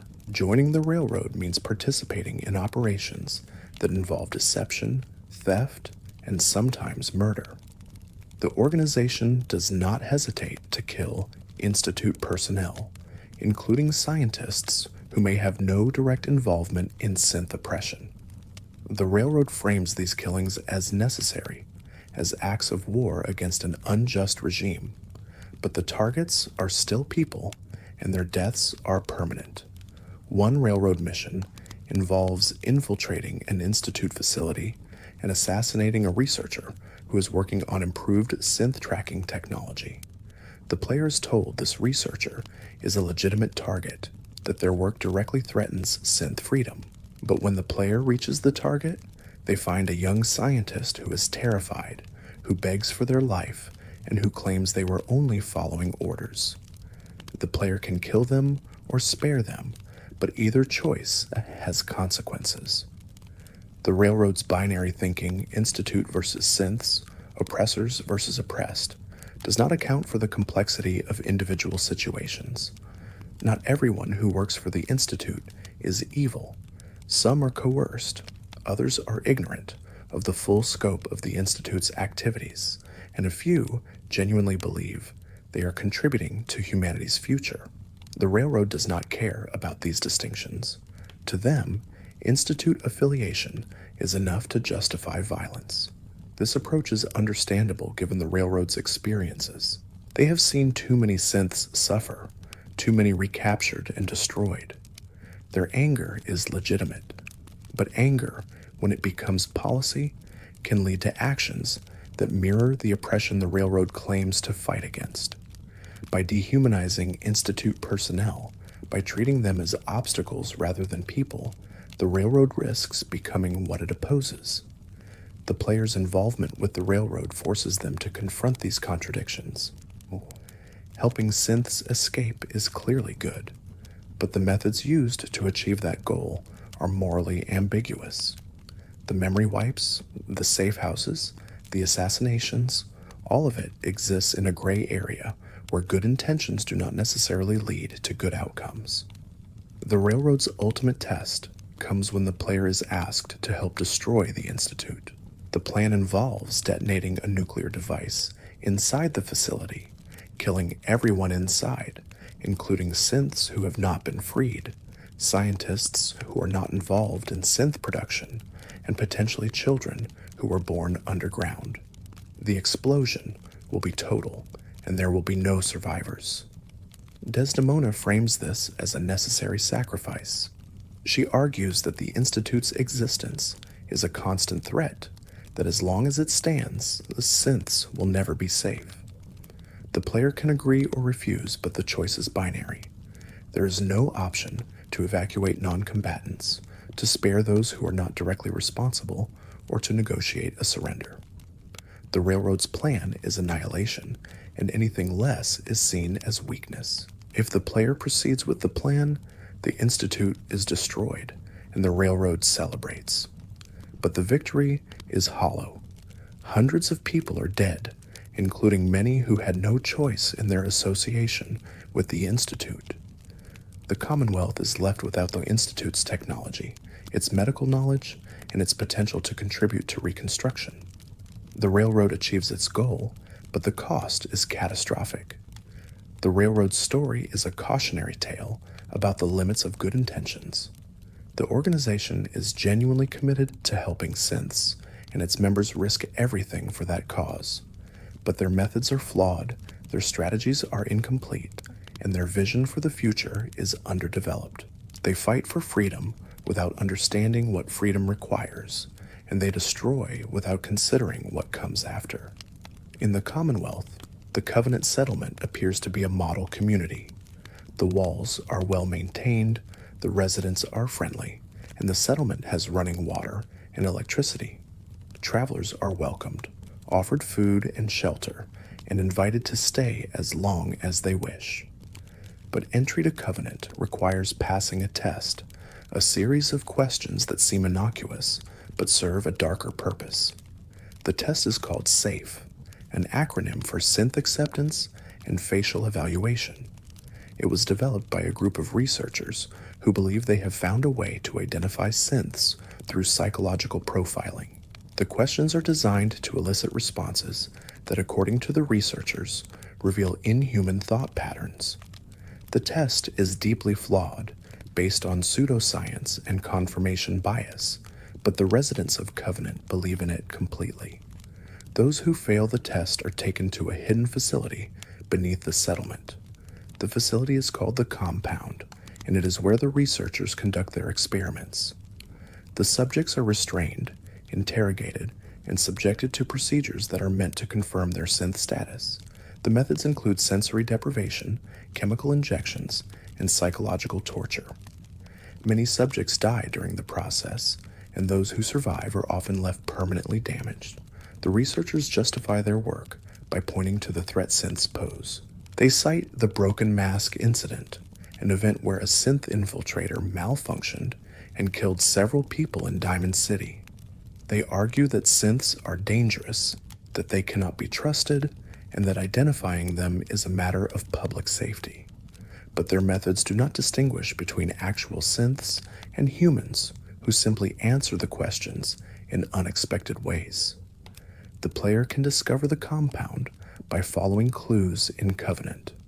A missing persons case leads to the facility where the player finds Amelia, a young woman who was taken because she failed the SAFE test. Amelia is not a synth. She is human, traumatized by her captivity, and desperate to escape. The researchers refuse to release her, insisting that their test is accurate and that she must be a synth, despite all evidence to the contrary.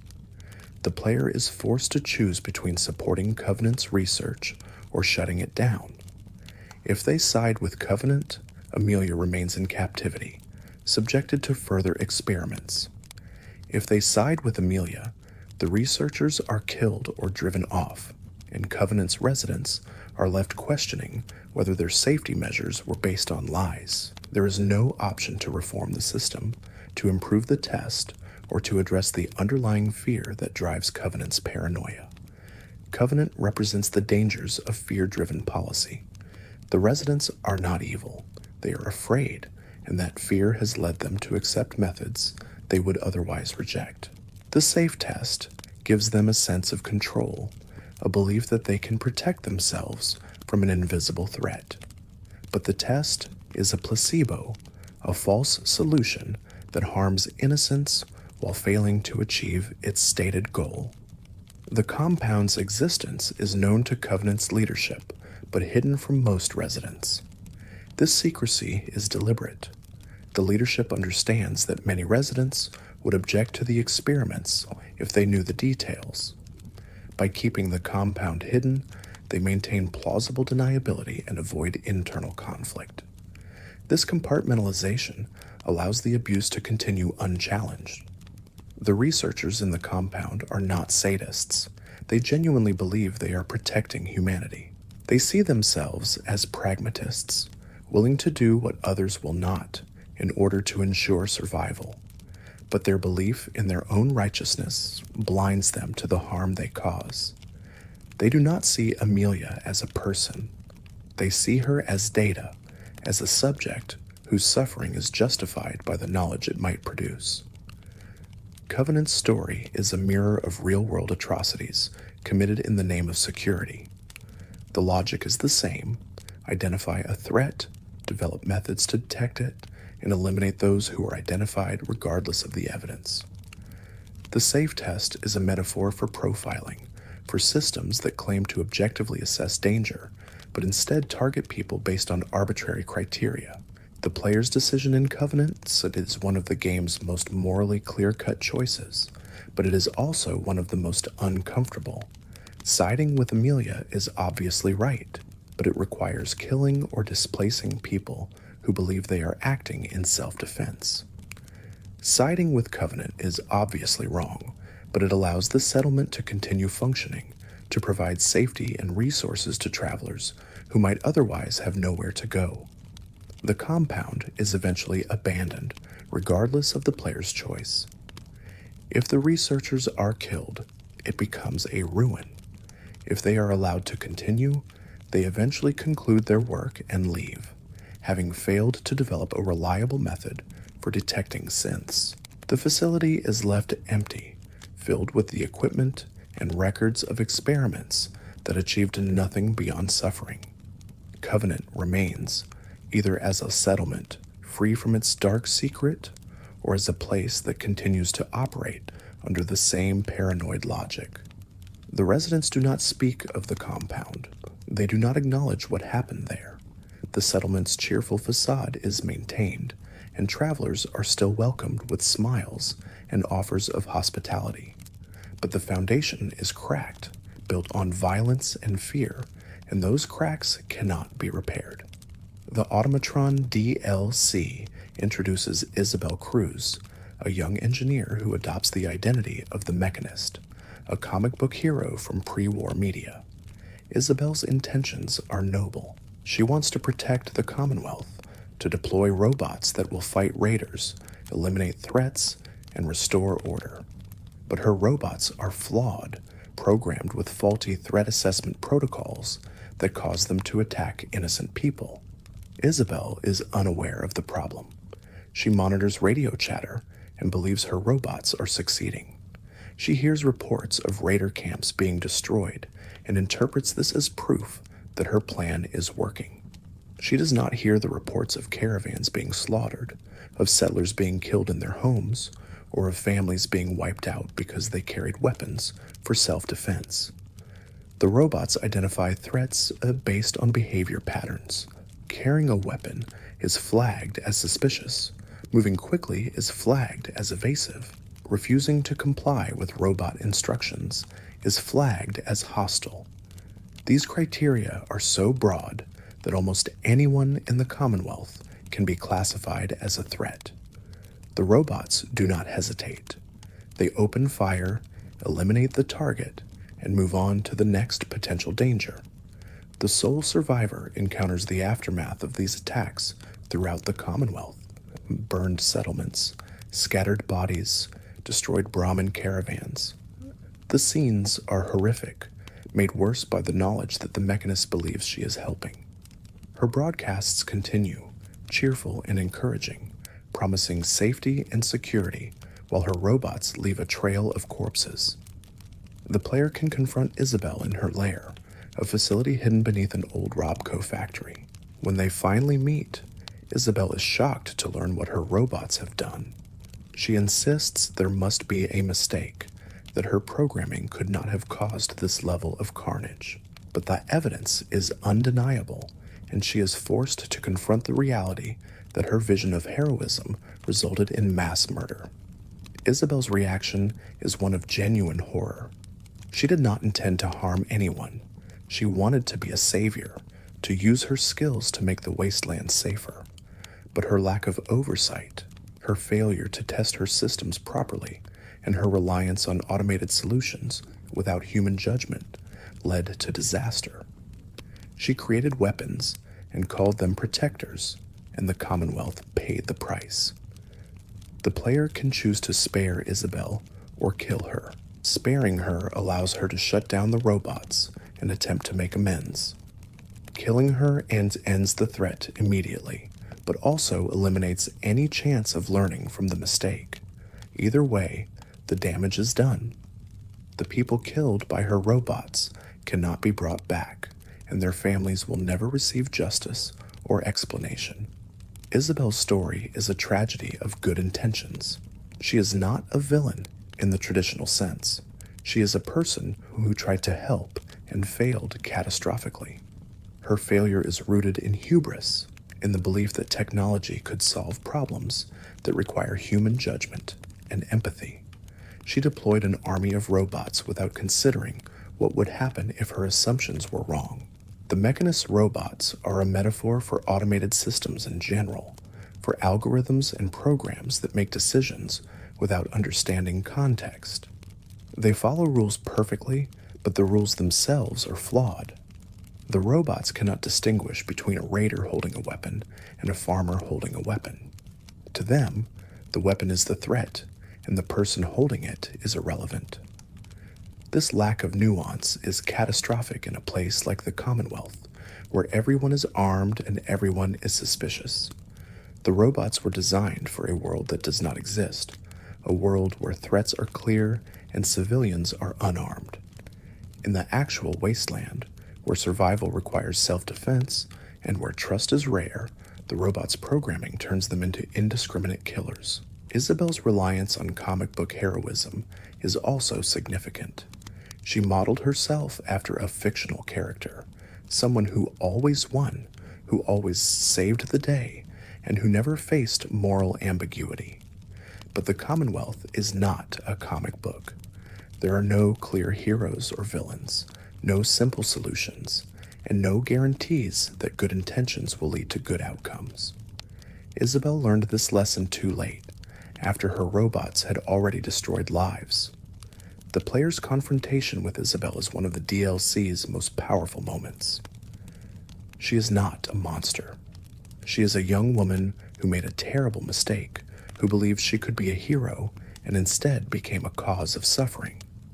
The player can offer forgiveness, condemnation, or pragmatic solutions, but none of these responses change what happened. The dead remain dead, and Isabel must live with the knowledge that she killed them. The mechanist's lair is filled with evidence of her intentions, schematics for peaceful robots, plans for agricultural assistance, designs for medical units. Isabel did not set out to create killers. She wanted to build helpers, to contribute to the Commonwealth's recovery.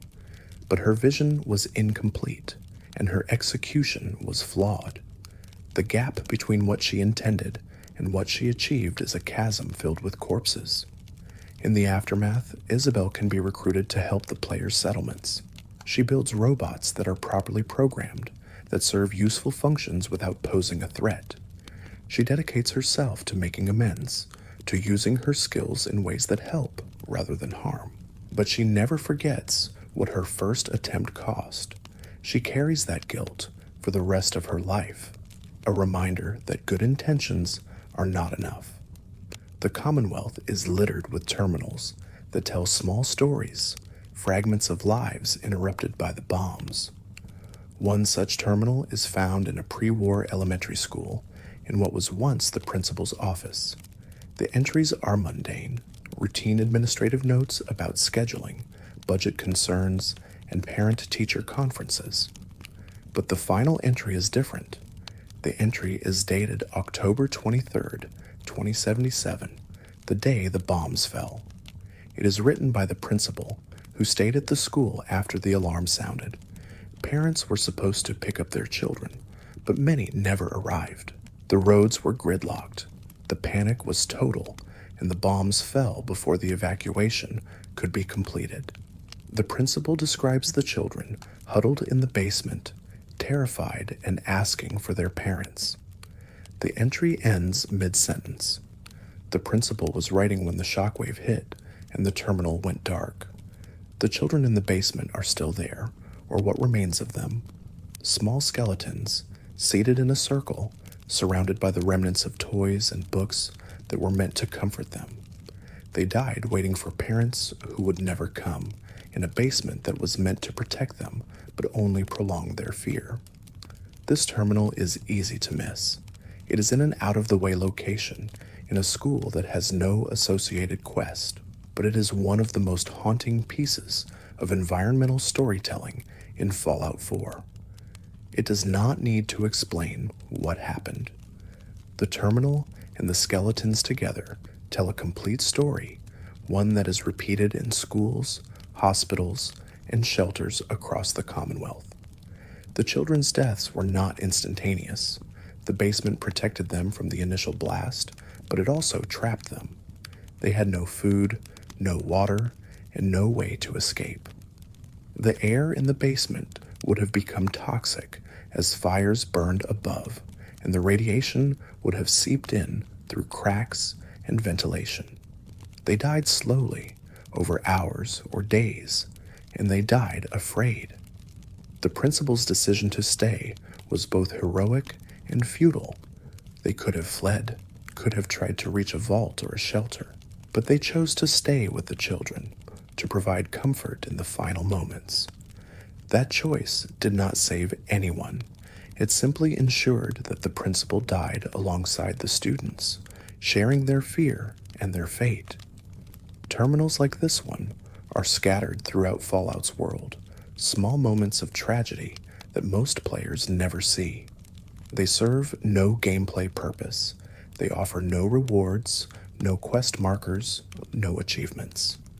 They exist purely to remind players that the apocalypse was not an event, but a process, that it took time, and that every person who died had a story. The school itself is unremarkable. The classrooms are filled with desks and chalkboards, the hallways lined with lockers. Raiders have occupied some sections, using the building as a base. They do not seem aware of the basement, or if they are, they do not care. The skeletons are left undisturbed, a forgotten memorial to children who never grew up. Players who find the terminal often report feeling a shift in how they perceive the game world. The Commonwealth stops being a playground and becomes a graveyard. Every building, every skeleton, every scattered toy represents a life that ended in terror. The game's casual violence, the ease with which players dispatch raiders and scavenge supplies, becomes uncomfortable when contextualized by stories like the principal's. Fallout does not dwell on these stories. The game moves forward, offering new quests and new challenges. But the terminals remain waiting to be read, bearing witness to events that no one survived to recount. They are the wasteland's true history, not the grand narratives of factions and wars, but the small personal tragedies that defined the apocalypse. The principal's terminal is one of many. In a hospital, a doctor's log describes their decision to stay with patients who could not be evacuated. In an office building, a worker's terminal documents their attempt to reach their family before the bombs hit. In a subway station, a transit worker's notes detail their efforts to keep order as the panic spread. All of these stories end the same way, with silence, with death, and with questions that will never be answered. These terminals are Fallout's monument to the ordinary people who lived and died in the apocalypse. They were not soldiers or scientists. They were teachers, doctors, workers, parents. They had no control over the events that killed them, no ability to prevent the war or escape its consequences. They simply existed in the wrong place at the wrong time, and that was enough. The wasteland is built on their bones. The settlements, the trade routes, the factions, all of it rests on a foundation of loss that is so vast it becomes abstract. But the terminals make it concrete. They give names, dates, and details. They transform statistics into people, and in doing so, they force players to confront the true cost of the world they are exploring. The children in the basement and will never be found by their families. The principal's sacrifice will never be known beyond the few players who take the time to read the terminal. The school will eventually collapse. The terminal will fail, and the story will be lost.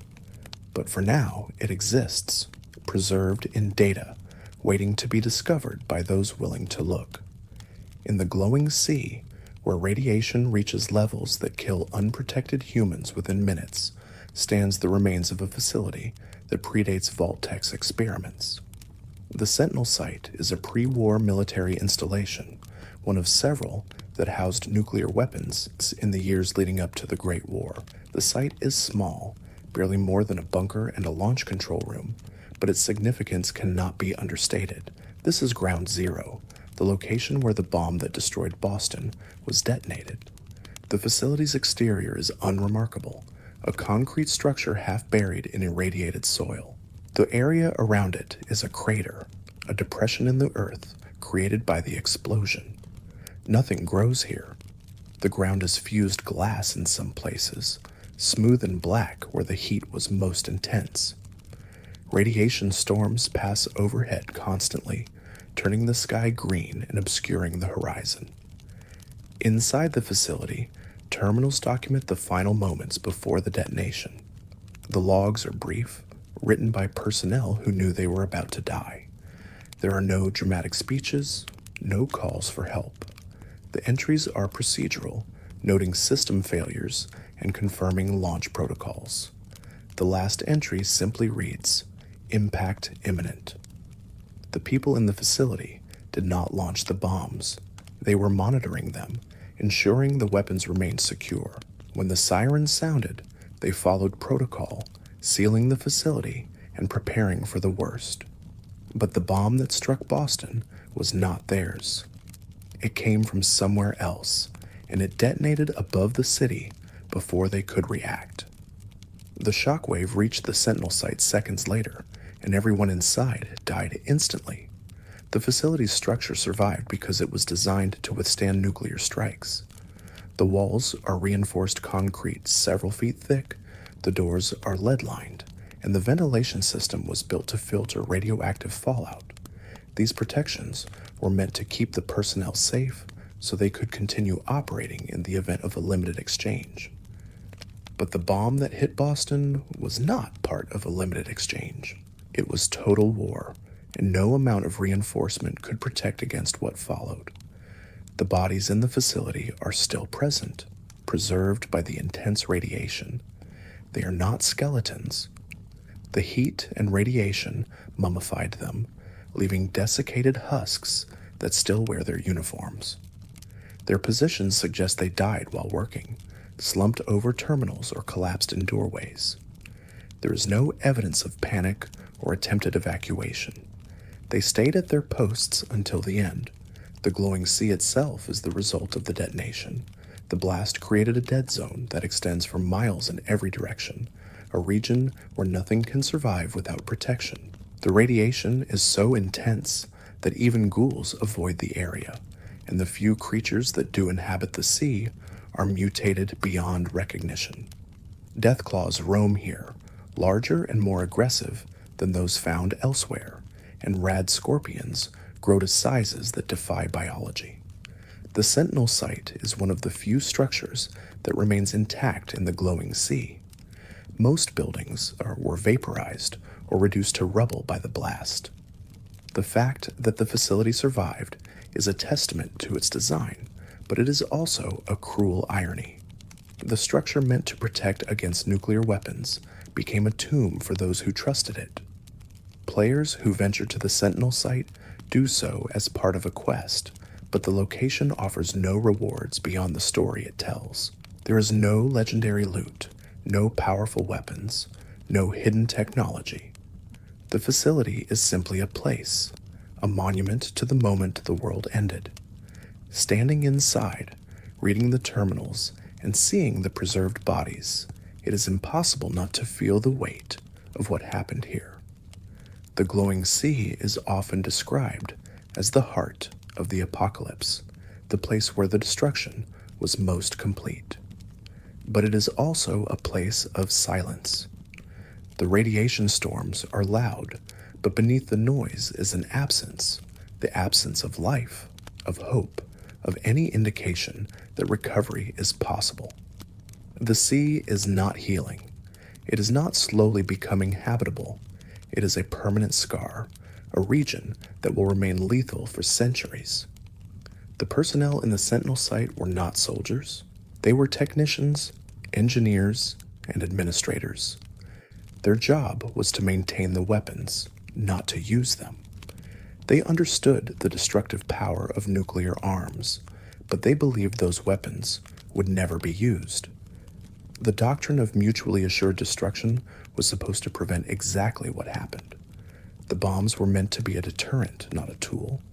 But deterrence failed, and the people in the Sentinel site paid the price. The facility's location, at the center of the blast, means it experienced the full force of the detonation. The shock wave, the heat, the radiation, all of it converged on this single point. The people inside had no time to process what was happening. One moment they were monitoring systems, the next they were dead. It was instant, total, and final. The terminals in the facility contained personal messages, as well as official logs. One technician left a note for their spouse, apologizing for not being able to come home. Another wrote a brief message to their children, telling them to be brave. These messages were never sent. The communication systems failed before they could be transmitted, and the words remained locked in the terminals, unread until the player discovers them decades later. The Sentinel site is not unique. Similar facilities existed across the country, all of them destroyed in the same way. The people who worked in these installations believed they were serving their nation, protecting their families, ensuring peace through strength. They did not know they were sitting at the epicenter of humanity's greatest mistake. The glowing sea stretches out from the Sentinel site in all directions, a wasteland within a wasteland. The ground is cracked and barren, the air shimmers with heat and radiation, and the horizon is perpetually obscured by storms. This is what remains when nuclear weapons are used, not strategic victories or tactical advantages, but annihilation so complete that nothing can survive. Players who explore the glowing sea often report feeling a sense of dread that is distinct from other areas in the game. The danger is real, the radiation will kill, but the dread is existential. The sea represents the ultimate consequence of the choices made before the war, a consequence that cannot be undone or mitigated. It is permanent and unchanging and utterly hostile to life. The Sentinel site stands as a reminder of what was lost. The people inside were doing their jobs, following procedures, trusting that the systems designed to protect them would work. But no system can protect against the scale of destruction unleashed on October 23, 2077. The facility survived the blast, but the people did not, and that is the central tragedy of the location. The glowing sea will never recover. The radiation levels are too high, the contamination too deep. Future generations will live and die without ever seeing this place return to habitability. The Sentinel site will stand, empty and silent, a monument to the day the world ended, and a warning to anyone who might forget what nuclear war truly means. The Minutemen are presented as the Commonwealth's greatest hope, a militia dedicated to protecting settlements and defending the innocent. The organization has noble origins, rooted in community defense and mutual aid, but the Minutemen's history is more complicated than Preston Garvey's recruitment speech suggests. The faction collapsed before the player arrived, destroyed not by external enemies, but by internal corruption and betrayal. The Minutemen were once a powerful force. At their height, they controlled dozens of settlements, maintained trade routes, and kept raiders at bay. They had artillery, training camps, and a command structure that allowed them to respond quickly to threats. But success bred complacency. Leaders became more interested in personal power than collective defense. Settlements were taxed to fund the militia, and those who could not pay were left unprotected. The Quincy Massacre marks the Minutemen's lowest point. The settlement of Quincy came under attack by a large group of gunners, led by a man named Clint. The Minutemen sent forces to defend the town, but one of their own officers, a man named Baker, betrayed them. He switched sides during the battle, joining the gunners and helping them slaughter the defenders.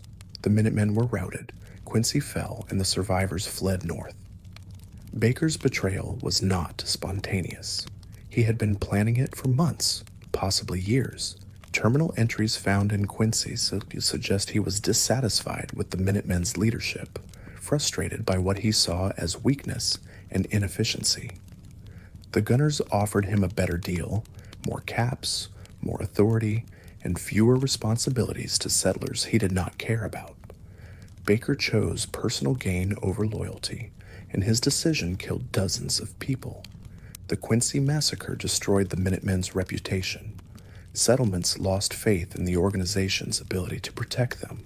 Members deserted, either joining other factions or returning to their homes.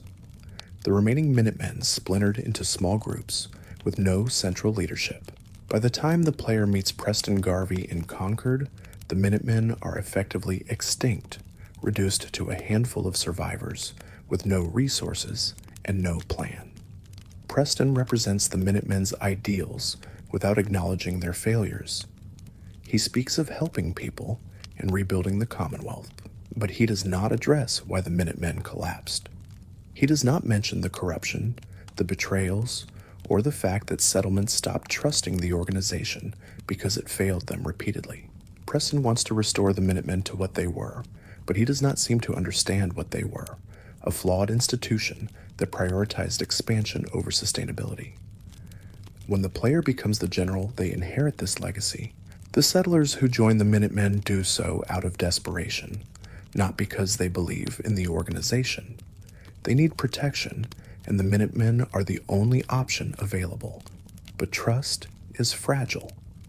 If the player fails to respond to settlement requests, if defenses are inadequate, if raiders succeed in their attacks, the settlements lose faith. They do not rebel or leave. They simply stop expecting help. The player has the option to rebuild the Minutemen into something better, to create a version of the organization that learns from past mistakes. But the game does not force this. The player can accept the title of general and then ignore every responsibility that comes with it. Settlements send distress calls and the player can choose not to answer. The Minutemen become a hollow symbol, a name without meaning, and the Commonwealth remains as dangerous as it was before. The irony is that the Minutemen's failure mirrors the failures of the Old World. The United States government promised protection and security, but it prioritized corporate interests and military expansion. It taxed citizens heavily, demanded loyalty, and then abandoned them when the bombs fell. The Minutemen promised to be different, to serve the people rather than ruling them. But without accountability, without systems to prevent corruption, they became what they claimed to oppose. Preston's endless settlement quests are often mocked by players as tedious and repetitive. But they serve a narrative purpose. They demonstrate that protecting people is not a one-time act. It is ongoing work that requires constant attention and resources. The Minutemen failed because they could not sustain this work. They burned out, became cynical, and stopped caring. The player can fall into the same trap, accepting the title of general while refusing the work it requires. The settlements themselves are vulnerable, not just to raiders and super mutants, but to neglect. A settlement without walls, without clean water, without food production, will collapse regardless of whether it is attacked. The player's role as general is not to fight battles, but to build infrastructure, to create systems that allow settlements to survive independently. This is the work Preston asks for, and it is work many players refuse to do. The Minutemen's collapse also raises questions about leadership. Preston makes the player general within hours of meeting them. He has no knowledge of their capabilities, their morals, or their intentions. He offers the position because he is desperate, because he needs someone, anyone, to take responsibility. This desperation is understandable, but it is also dangerous. The wrong leader can do more harm than no leader at all. The player can prove Preston's trust misplaced. They can exploit settlements, demanding resources without providing protection. They can send settlers into danger, using them as expendable soldiers. They can abandon settlements to raiders and then claim the Minutemen are doing their best. Preston has no mechanism to remove a corrupt general. Once the player has the title, it is permanent, and there are no consequences for abusing it. This reflects a broader theme in Fallout, the danger of unchecked authority. The Brotherhood of Steel operates under strict hierarchy, but that hierarchy is used to justify atrocities. The Institute has brilliant scientists, but they use their knowledge to enslave and exploit. The Minutemen claim to be democratic, to serve the will of the people, but they offer no way for the people to hold their leaders accountable. The settlements are not passive victims. They have agency, and they use it. If the player fails them repeatedly, if defenses are never built, if calls for help go unanswered, the settlements stop sending requests. They do not formally leave the Minutemen. They simply stop participating. This quiet withdrawal is their only form of protest, and it is effective. A Minutemen organization with no settlements is not an organization at all. The castle, the Minutemen's former headquarters, stands as a monument to the faction's failure. The fort was overrun by Mirelurks years ago, and no one attempted to reclaim it. The Minutemen abandoned their stronghold, their armory, and their history. When the player retakes the castle, they are not restoring the Minutemen to glory. They are occupying a ruin that represents everything the faction lost. Inside the castle, terminals document the Minutemen's decline. Leaders argued over resources, settlements complained about neglect, and members resigned in frustration. The organization did not collapse suddenly. It eroded slowly, losing credibility and support until it could no longer function. The player can read these logs and see the warnings, the signs that the Minutemen were heading toward disaster. But the game does not require the player to learn from them. The Minutemen's story is a tragedy of good intentions. They wanted to help people. They believed in community defense and mutual aid, but they lacked the structures to sustain their mission. They had no accountability, no way to remove corrupt leaders, and no plan for long-term sustainability. They relied on the goodwill of their members, and when that goodwill faded, the organization collapsed. Preston Garvey is the last believer. He clings to the Minutemen's ideals, even after everyone else has abandoned them.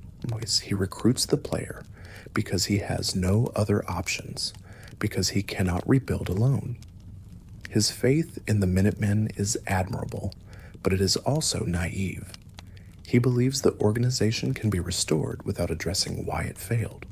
He wants to rebuild the past without learning from it. The player's decision to engage with the Minutemen or to ignore them is one of Fallout 4's most significant moral choices. Helping Preston means committing to ongoing work that offers few tangible rewards. Ignoring him means abandoning people who need help. There is no middle ground. Either the player becomes a leader who serves the Commonwealth, or they accept a title and do nothing with it. The Minutemen are the Commonwealth's last chance for organized defense. If the player rejects them, if settlements are left to fend for themselves, the region remains fractured and vulnerable. Raiders continue to terrorize, super mutants continue to hunt, and ordinary people continue to die. The Minutemen's failure becomes permanent, and the Commonwealth accepts that survival is an individual responsibility rather than a collective one. In Appalachia, years before the events of Fallout 4, another experiment was unfolding. Vault 76 was designed as a control vault, one of the few meant to shelter its residents without subjecting them to twisted experiments. The vault's inhabitants were meant to emerge after 25 years and reclaim America, rebuilding civilization with the values and knowledge of the old world. But Vault 76's experiment was not what it appeared to be. The vault's overseer was kept in the dark about the true nature of the experiment. She believed she was leading a standard shelter, preparing residents for eventual recolonization. But Vault Tech had other plans. The residents were subjected to subliminal conditioning through the Vault's entertainment systems. Movies, radio programs, and educational materials were laced with messages designed to encourage aggression, competition, and tribalism.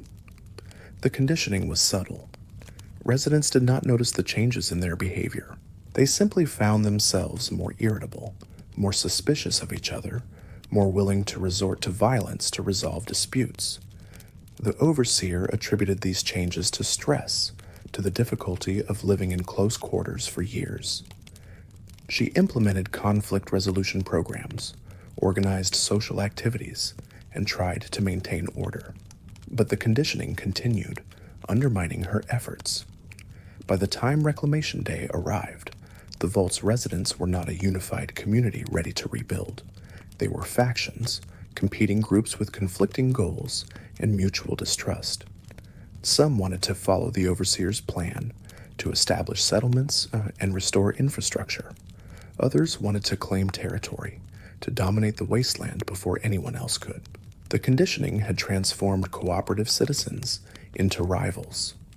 The Overseer's final logs document her growing horror as she realizes what has been done to her people. She discovers Vault-Tech's true intentions buried in classified files that were meant to remain sealed. The Vault was not a control.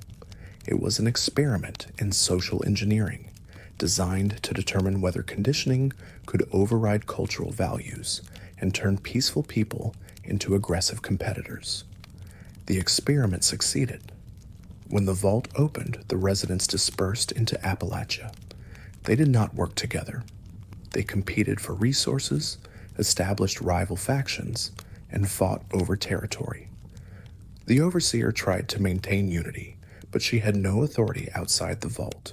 The residents ignored her, pursuing their own goals without consideration for the collective mission. The dream of rebuilding America died within weeks. The Overseer's journey through Appalachia is documented in holotapes scattered across the region. She visits the locations she had hoped to reclaim, finds them occupied by her former residents, and realizes they have abandoned the values she tried to instill. She confronts them, pleads with them to remember their training, and is met with indifference or hostility. The people she led have become strangers.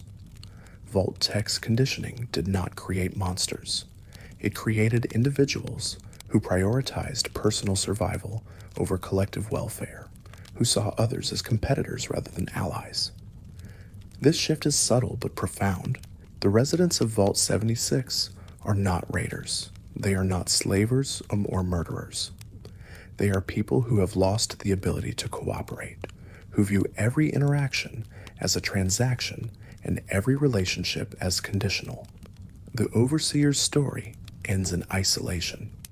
She wanders Appalachia alone, documenting the failure of her mission and the success of Vault-Tech's experiment. Her final holotape expresses regret, not for her actions, but for her ignorance. She believed she was preparing people for a better future. She did not realize she was training them for conflict. The guilt destroys her, and she disappears into the wasteland, never to be heard from again. Vault 76's residents face the consequences of conditioning they did not choose. They are victims of Vault-Tech's manipulation, but they are also responsible for their actions. The conditioning influenced their behavior, but it did not remove their agency. They made choices, and those choices harmed others. The line between victimhood and accountability is blurred, and the game offers no clear answer. Players who explore Appalachia encounter the remnants of Vault 76's population. Some have established settlements, others have joined raider gangs, and a few have isolated themselves completely. They do not speak of the Vault or the Overseer. They have moved on, adapted to the wasteland, and left their past behind. But the damage remains, visible in the fractured communities and the absence of large-scale cooperation. The Scorched Plague adds another layer to Appalachia's tragedy. The disease transforms humans into mindless creatures driven by a hive mind controlled by the Scorch Beast Queen.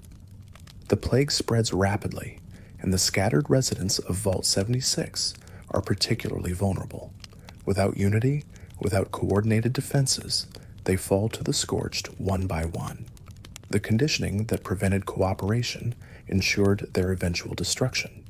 The Free States, a group of survivalists who rejected government authority, recognized the threat early. They prepared bunkers, stockpiled supplies, and developed weapons to fight the Scorched. But they were too few, too isolated, and too suspicious of outsiders to mount an effective defense. They survived longer than most, but they did not survive. Appalachia's wasteland is littered with their bunkers, empty and silent. The Responders, a faction of emergency workers and volunteers, tried to organize a response to the Scorched Plague. They established medical facilities, distributed supplies, and trained civilians in defense, but they lacked resources, support, and most critically, unity. The residents of Vault 76 did not join them. They saw the Responders as competition, as people trying to claim authority in the wasteland. The Responders died fighting a plague alone, betrayed by the people they tried to save. The Brotherhood of Steel sent a detachment to Appalachia under the command of Paladin Integrity. They recognized the Scorched as an existential threat and devoted themselves to eradicating it. But they were purists, unwilling to work with civilians or share their technology. They fought alone, and they died alone, overwhelmed by scorch beasts they could not defeat. Their bunker stands as a tomb, filled with the bodies of soldiers who believed a doctrine was more important than survival. Appalachia's fate was not inevitable. If the residents of Vault 76 had cooperated, if they had joined the Responders or supported the Brotherhood, they might have survived. But Vault Tech's conditioning ensured that cooperation was impossible. The residents were trained to compete, and they competed until there was nothing left to compete for. The irony is that Vault Tech's experiment failed in the long term. The conditioning created short-term competitors, but not long-term survivors. The residents of Vault 76 did not rebuild America. They scattered, fought, and died. The data Vault Tech hoped to collect was never retrieved, lost when the company collapsed along with the rest of the old world.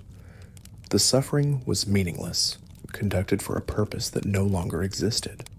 Vault 76 stands as a monument to the dangers of social engineering. The Vault's residents were not criminals or volunteers. They were ordinary people who trusted their government to protect them. That trust was exploited, and the result was the destruction of a region. Appalachia did not fall to the Scorched Plague alone. It fell because its people were conditioned to fail, because Vault Tech decided cooperation was a variable to be removed. The player character in Fallout 76 emerges from the vault decades after Reclamation Day. They find a dead region, empty of human life, populated only by Scorched and the automated systems left behind by those who tried to fight. The player can read the holotapes, explore the bunkers, and piece together what happened, but they cannot change it. Appalachia's fate was sealed before they woke up. The game presents this as post-apocalyptic exploration, but it is also a crime scene. Every location tells a story of failure, of people who tried to survive, but were undermined by systems they did not understand. The Overseer wanted to rebuild. The Responders wanted to help. The Brotherhood wanted to protect. All of them failed because Vault Tech's conditioning ensured the residents of Vault 76 would never cooperate. Vault 76's story is a reminder that institutions shape behavior. The Vault's residents were not inherently selfish or aggressive. They were conditioned to be that way, and the conditioning was so effective that they did not recognize it. By the time the Overseer discovered the truth, it was too late. The damage was done, and it was irreversible. In the Capital Wasteland, hidden beneath the ruins of Washington, D.C., lies Vault 106. The vault appears unremarkable from the exterior, another sealed shelter among many. But inside, a horror unfolded that demonstrates Vault Tech's willingness to sacrifice children for data. Vault 106 was populated entirely by children, with no adults present except for a single person designated as the Overseer when they turned 18. The experiment's premise was simple: place children in a sealed environment, provide them with food and resources, and observe how they organize themselves, without adult guidance. Vault Tech wanted to determine whether children could create functional societies, or whether they would descend into chaos. The results were predictable and horrifying. The first years were manageable. The oldest children, teenagers when the vault sealed, took leadership roles. They established rules, distributed food, and maintained basic order. But as these children aged and eventually died, authority passed to younger generations who had no memory of adult supervision. The society they created reflected their limited understanding of governance, discipline, and community.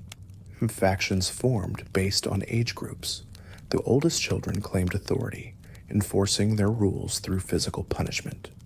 The younger children resisted, forming alliances to protect themselves.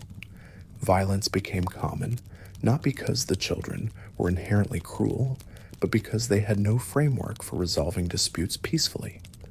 They knew only what they had been taught by slightly older children, and that knowledge was incomplete. The vault's terminals document the descent. Early entries describe optimism, children working together to solve problems. Later entries describe paranoia, hoarding of resources, and the establishment of punishment systems.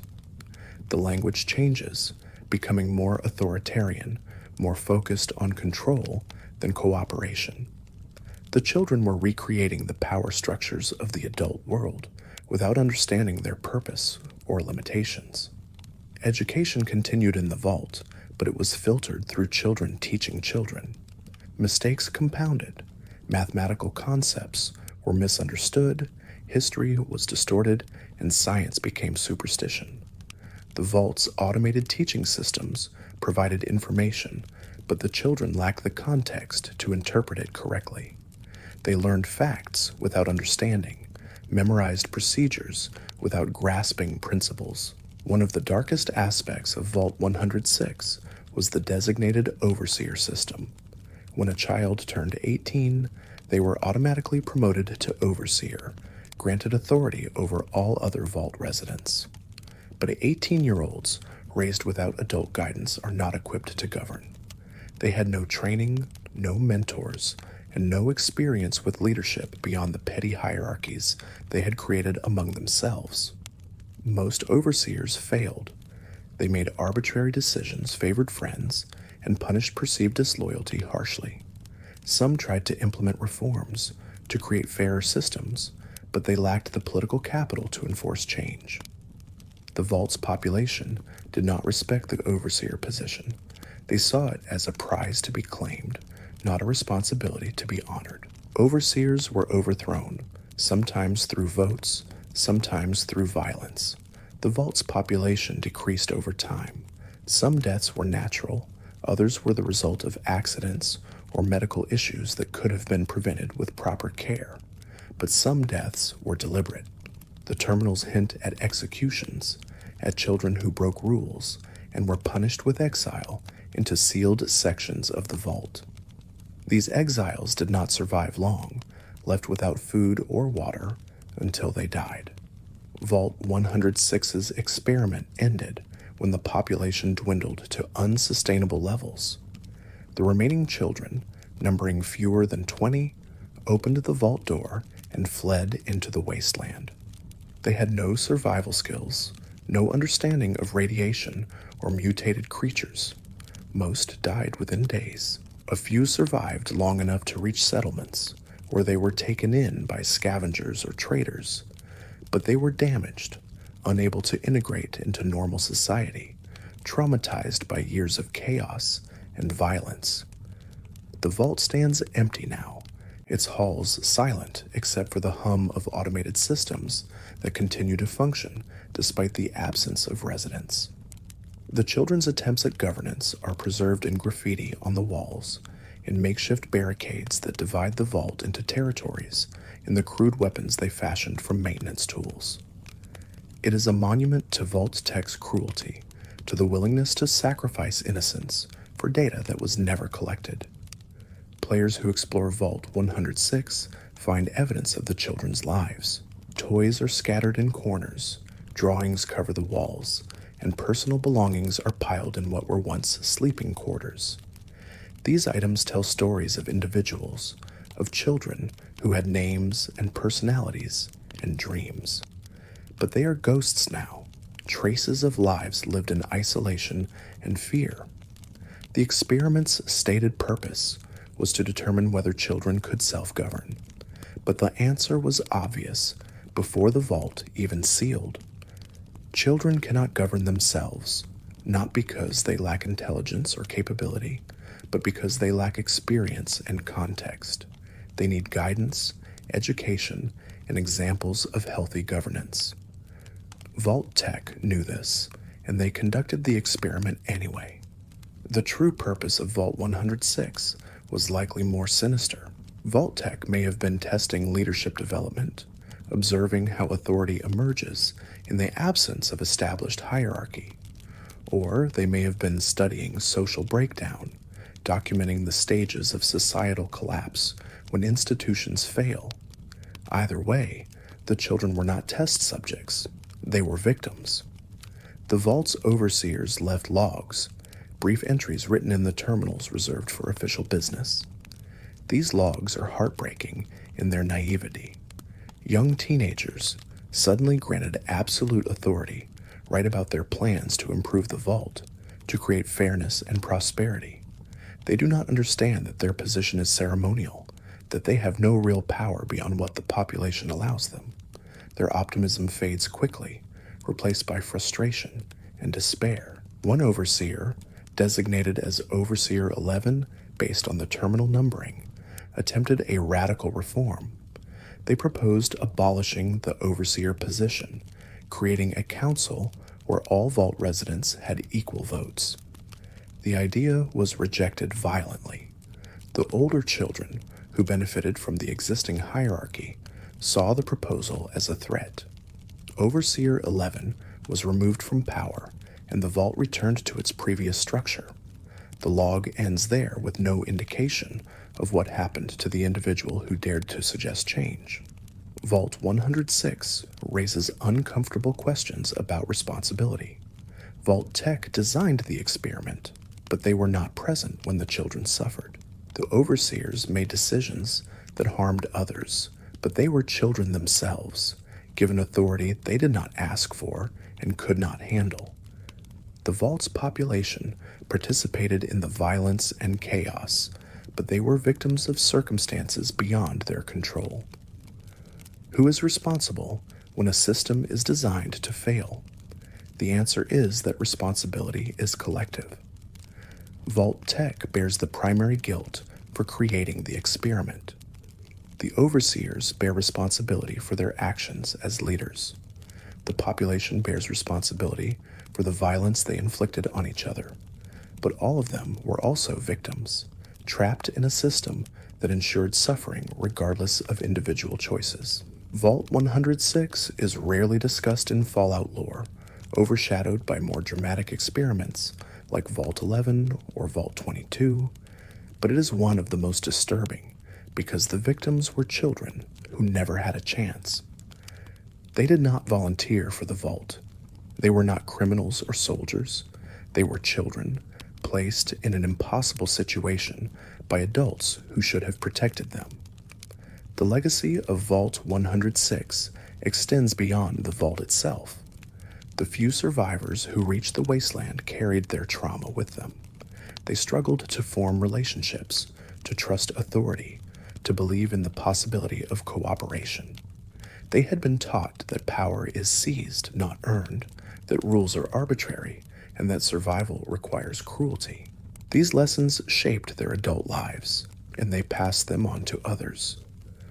Some Vault 106 survivors became raiders.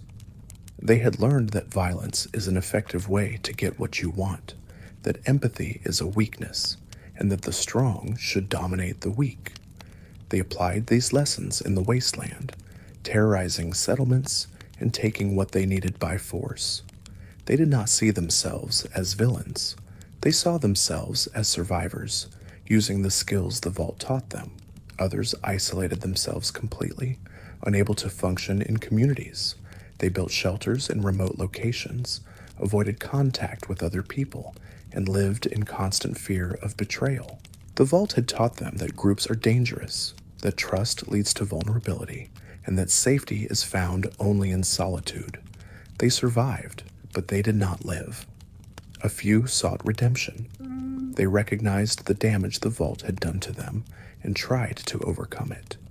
They joined settlements, learned new ways of interacting with others, and attempted to build healthy relationships. But the trauma was deep, and progress was slow.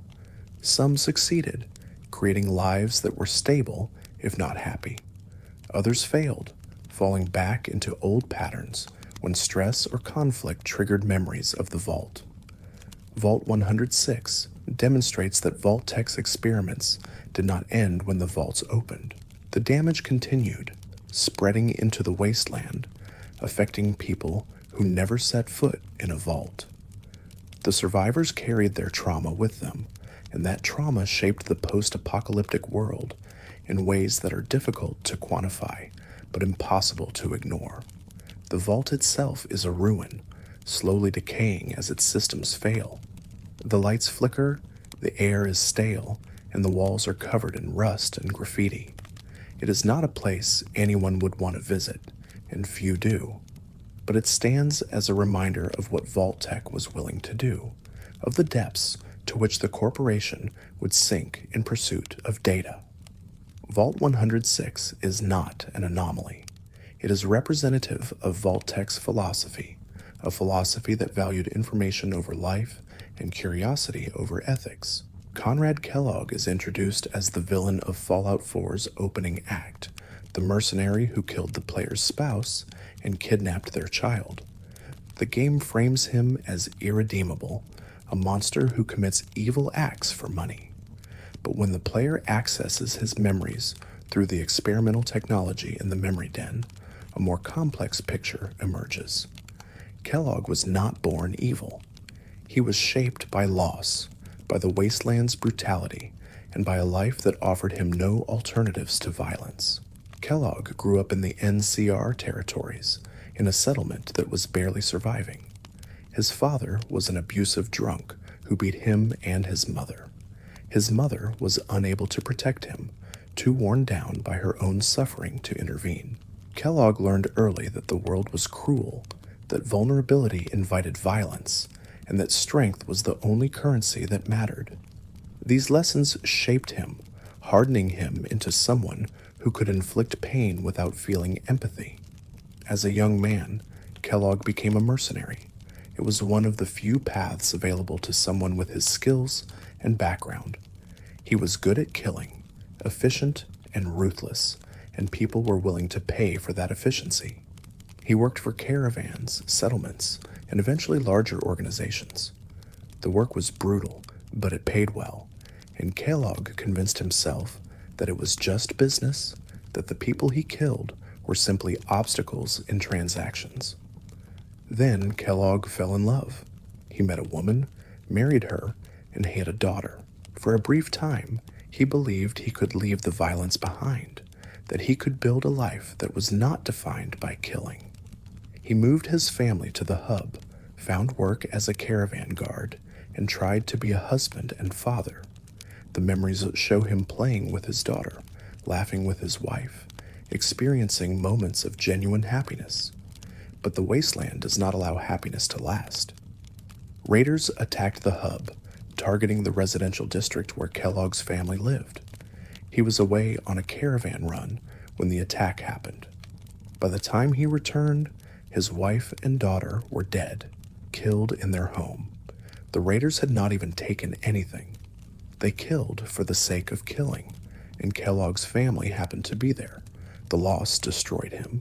The memories show the moment he found their bodies, the way his face went blank, the way something inside him broke and never healed. He did not grieve in the traditional sense. He did not cry or scream. He simply shut down, closing off the part of himself that felt love or hope or anything beyond cold calculation. He decided that caring about people was a weakness, that attachment made you vulnerable, and that the only way to survive was to become something the wasteland could not hurt. Kellogg returned to mercenary work, but he was different. He accepted jobs that he would have refused before, contracts that required him to kill innocents, to torture information from prisoners, to commit acts that had no justification beyond the caps offered. He stopped asking questions about his targets. He stopped caring whether they deserved what he did to them. They were jobs, nothing more, and he was a tool that completed jobs efficiently. The Institute hired him decades ago, recognizing his skills and his willingness to do things others would not. They offered him cybernetic enhancements that would extend his life, slow his aging, and make him more effective in combat. Kellogg accepted without hesitation. The enhancements transformed him into something more than human, a weapon with organic components that could think and adapt, but felt nothing. His work for the Institute involved kidnappings, assassinations, and intimidation.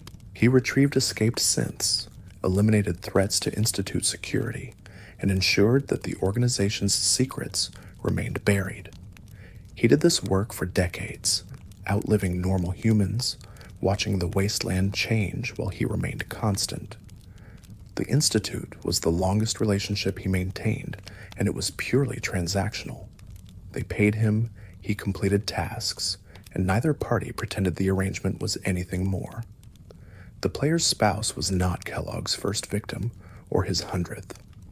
The kidnapping of Sean was a routine job, one of many he had completed over the years. The Institute wanted the child, Kellogg retrieved him, and the parent who resisted was eliminated. He did not feel guilt or satisfaction. He felt nothing. The cybernetics had made him stronger, faster, more durable, but they had also completed the process his trauma began, turning him into a machine that looked human but had lost whatever spark makes life worth living. Kellogg's memories reveal that he recognized what he had become. He knew he was a monster, that he had sacrificed his humanity for survival, but he saw no alternative. The wasteland had taught him that kindness is punished, that love leads to loss, and that the only people who survive are those willing to become worse than their enemies. He lived by these lessons for decades, and they were proven correct again and again. The player confronts Kellogg in Fort Hagen, and the encounter is brief. Kellogg knows he cannot win, knows that the cybernetics that kept him alive for so long will not save him from the sole survivor's revenge. He could surrender, could try to negotiate, could offer information in exchange for his life. Instead, he fights, because fighting is all he knows how to do. He dies in a ruined fort, alone, and his last thoughts are of his wife and daughter, the people he loved and lost and spent a lifetime trying to forget. The memory den sequence that follows is disturbing because it forces the player to empathize with Kellogg. They experience his childhood abuse, his brief happiness, and his devastating loss. They see the moments that shaped him, the choices he made, and the path that led him to become a killer. The player understands, perhaps uncomfortably, that Kellogg was not born evil. He was made into a monster by a world that offered him no other options. This complicates the revenge narrative. The player killed their spouse's murderer, achieved justice for a terrible crime. But Kellogg was also a victim, a man who lost everything and responded by destroying himself.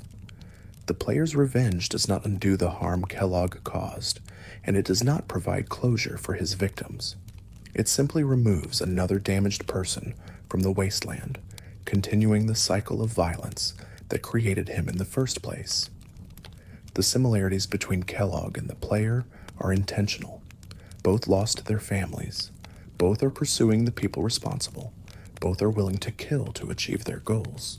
The difference is that the player still has hope, still believes that finding Sean will provide meanings and purpose. Kellogg lost that hope decades ago, and without it, he became a machine that performed its function until it stopped working. The game allows the player to use Kellogg's cybernetic implants through a special perk. This is disturbing on multiple levels. The player is literally using parts of the man they killed, gaining benefits from his death.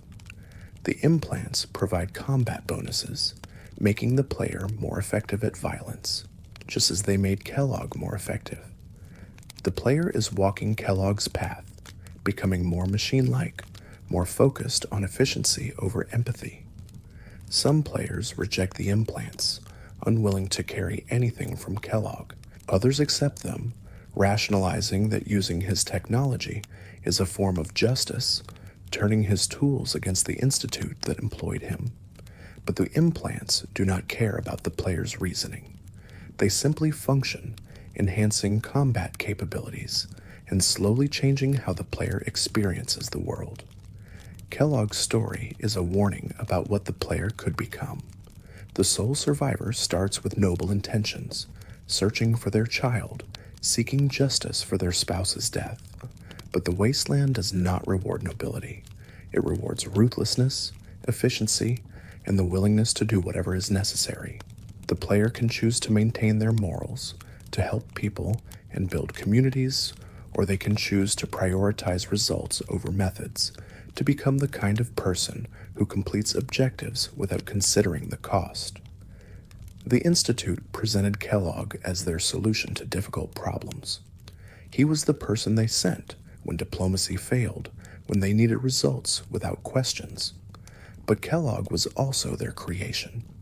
They took a broken man and made him into a weapon, providing the technology and the work that allowed him to continue functioning long after he should have died. They used him for decades, and when he was no longer useful, they allowed the player to kill him without intervening. Kellogg's apartment in Diamond City contains evidence of his life between contracts. Empty bottles, a single chair facing a window, terminals with logged memories that he reviewed obsessively. He was not living. He was existing, passing time between jobs, trapped in a cycle he could not escape. The apartment is sparse, sterile, containing nothing that suggests personality or preference. It could belong to anyone or no one. The terminal in Kellogg's apartment is locked, but the player can hack it. Inside are logs that detail his thoughts, his observations of Diamond City, his assessment of Institute politics. The logs are clinical, detached, written in the same tone he used for mission reports. But occasionally, a different voice emerges. He writes about his daughter, about wondering what she would have become if she had lived. He writes about his wife, about the life they could have had. These moments are brief, quickly suppressed, but they reveal that Kellogg never fully succeeded in destroying his capacity for feeling. He buried it, but it remained, surfacing in quiet moments when he was alone. The tragedy of Kellogg is that he made himself into something he hated. He killed the part of himself that could feel love because love had caused him unbearable pain. But in doing so, he eliminated the only thing that made life meaningful. He survived for decades, but he was not alive. He was a ghost, haunting the wasteland, completing contracts for an organization that saw him as a tool. When he died, nothing was lost except a weapon, and weapons can be replaced. The player's encounter with Kellogg is brief, but its implications are lasting. The sole survivor takes Kellogg's implants, uses his memories to infiltrate the Institute, and continues the hunt for Sean. But they carry Kellogg with them, literally in the form of cybernetics, metaphorically in the choices they make. Every time the player prioritizes efficiency over compassion, every time they kill without questioning whether it is necessary, they are walking the path Kellogg walked, and that path leads nowhere good. In the Nuka World DLC, the player is given the option to become a raider boss, leading 3 gangs in raids against Commonwealth settlements. The DLC presents this as a morally gray choice, an opportunity to see the wasteland from a different perspective. But the reality of raider leadership is unambiguously dark. The player becomes responsible for terrorizing innocent people enslaving settlers and destroying communities that were trying to survive. The three raider gangs each have distinct identities. The disciples are sadists who kill for pleasure. The operators are mercenaries who value profit over loyalty. The pack are tribalistic, treating combat as sport and glorifying violence as entertainment. All three gangs are united by a single principle. They take what they want, and anyone who resists is killed. The player, as overboss, coordinates these gangs, directing their raids and ensuring they work together despite their mutual distrust. The game frames this as player choice, but the consequences are horrific. Settlements that the player spent hours building, defending, and improving can be turned into raider outposts. The settlers are enslaved, forced to produce resources for the raiders while living in fear. Some resist and are executed. Others comply, hoping to survive until rescue arrives. That rescue never comes. Preston Garvey, if he is present, reacts with horror and anger. He sees the player's decision to lead raiders as a betrayal of everything the Minutemen stand for. He refuses to work with the player, condemns their actions, and makes it clear that their relationship is permanently damaged. This is one of the few times in Fallout 4 where a companion completely rejects the player, where there is no dialogue option that repairs the relationship. The settlements themselves change in disturbing ways. Raiders patrol the streets, settlers work in silence, and the atmosphere shifts from hopeful to oppressive. The player can walk through these settlements and see the impact of their choices. Children hide when raiders approach. Settlers flinch when spoken to. The infrastructure the player built is repurposed for exploitation rather than community. The raiders are not grateful for the player's leadership. They see the overboss position as something to be claimed through strength, and they constantly test the player's authority.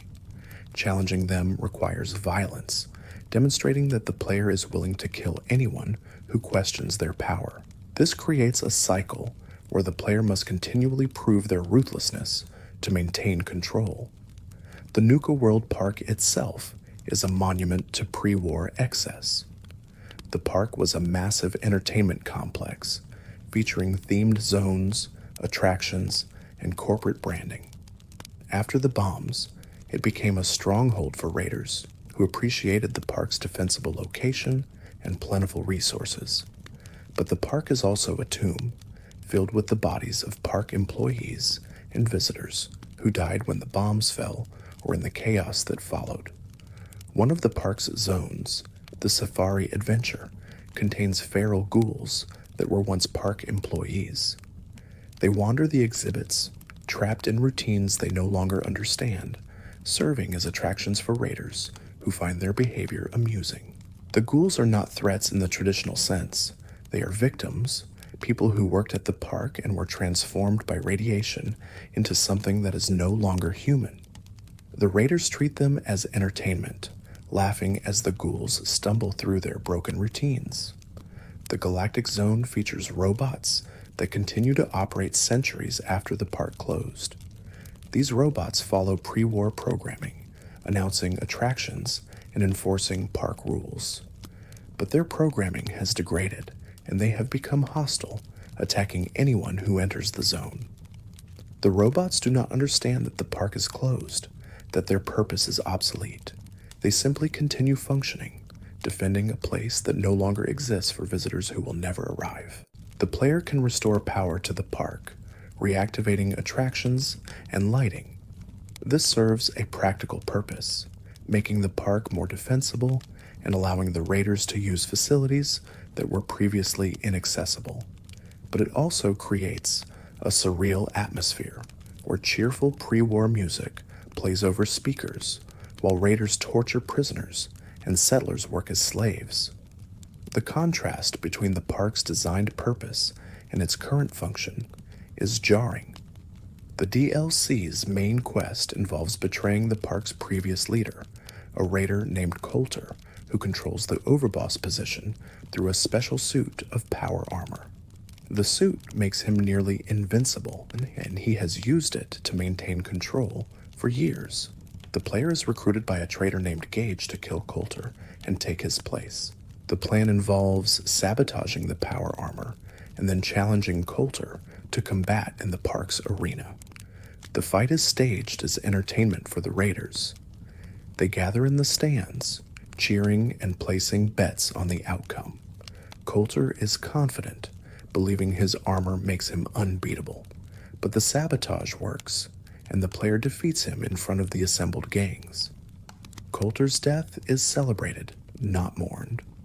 The raiders see him as weak for allowing himself to be betrayed, and they immediately accept the player as the new overboss.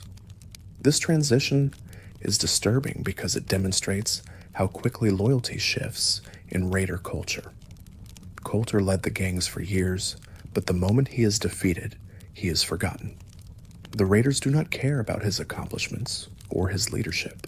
They care only about strength, and strength is measured by who can kill whom. The player has proven they are stronger than Coulter, and that is sufficient justification for their authority.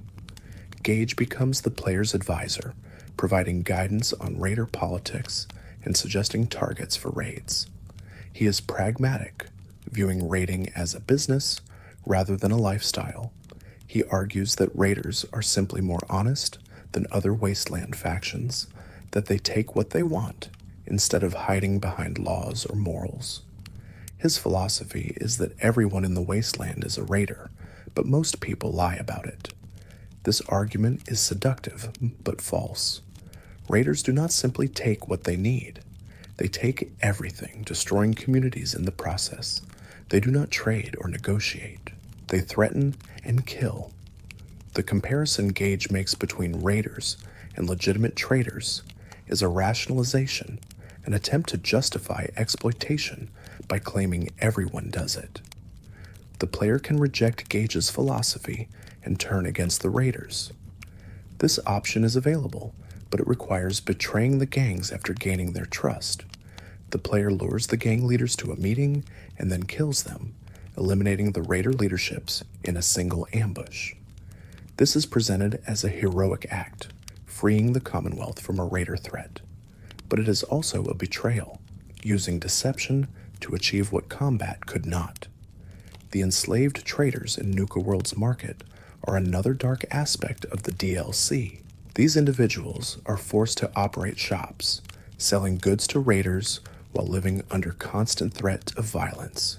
They cannot leave, cannot refuse service, and receive no benefit from their labor. They are slaves in all but name, and the player, as overboss, is responsible for their captivity. Some players attempt to free the traders, to offer them protection or help them escape. But the game provides no option to do this without killing the raiders. The traders cannot be liberated while the gangs remain in power. Their freedom is contingent on the player's willingness to destroy the very organization they are leading. This creates a moral dilemma: maintain power and perpetuate slavery, or lose power and free the slaves. The Commonwealth settlements that are raided suffer lasting damage. Even if the player eventually turns against the raiders, the settlements remember what happened. Settlers speak about the raids, about the people who were killed or enslaved, about the trauma of living under raider control. These memories do not fade. The player can rebuild the settlements, can restore them to functionality, but the trust is gone. The settlers know that the player chose to become a raider, and that choice cannot be undone. Nuka World's story is a test of player morals. The DLC offers power, resources, and content locked behind the decision to become a raider. Players who refuse to lead the gangs miss significant portions of the expansion. This creates a perverse incentive structure where moral choices are punished with less content. The game rewards players for becoming raiders and punishes them for maintaining their principles. Some players rationalize their raider playthrough by claiming it is just a game, that their actions do not reflect their real-world values. but Fallout is designed to make players consider the implications of their choices. The game shows the consequences of raiding, the suffering inflicted on settlers, the damage done to communities. It does not allow players to commit atrocities and then pretend those atrocities do not matter. The DLC's ending varies based on how many Commonwealth settlements the player raids. If enough settlements are converted to raider outposts, the Commonwealth becomes a raider-controlled territory. Preston Garvey's ending slides describe this outcome with barely concealed disgust, noting that the player chose power over people and that the Commonwealth will suffer for generations because of it. Nuka World demonstrates that Fallout 4 is willing to let players become villains. The game does not force morality. It provides options and shows consequences. Players can choose to lead raiders, to enslave settlers, to prioritize personal power over collective welfare. But those choices have costs, reflected in companion reactions, settlement morale, and the world's response to the player's actions. The park itself, with its cheerful aesthetics and dark present, serves as a metaphor for the entire DLC. Nuka World was designed to bring joy, to provide entertainment and escape. But it has been corrupted, turned into a base for people who thrive on suffering. The player can participate in this corruption or resist it, but they cannot ignore it. The choice is unavoidable, and the consequences are permanent. Thanks for watching. If you enjoyed drifting through these quiet moments, there's another video waiting on the left of your screen. Let it play while you rest. You might discover something gentle before sleep takes you again.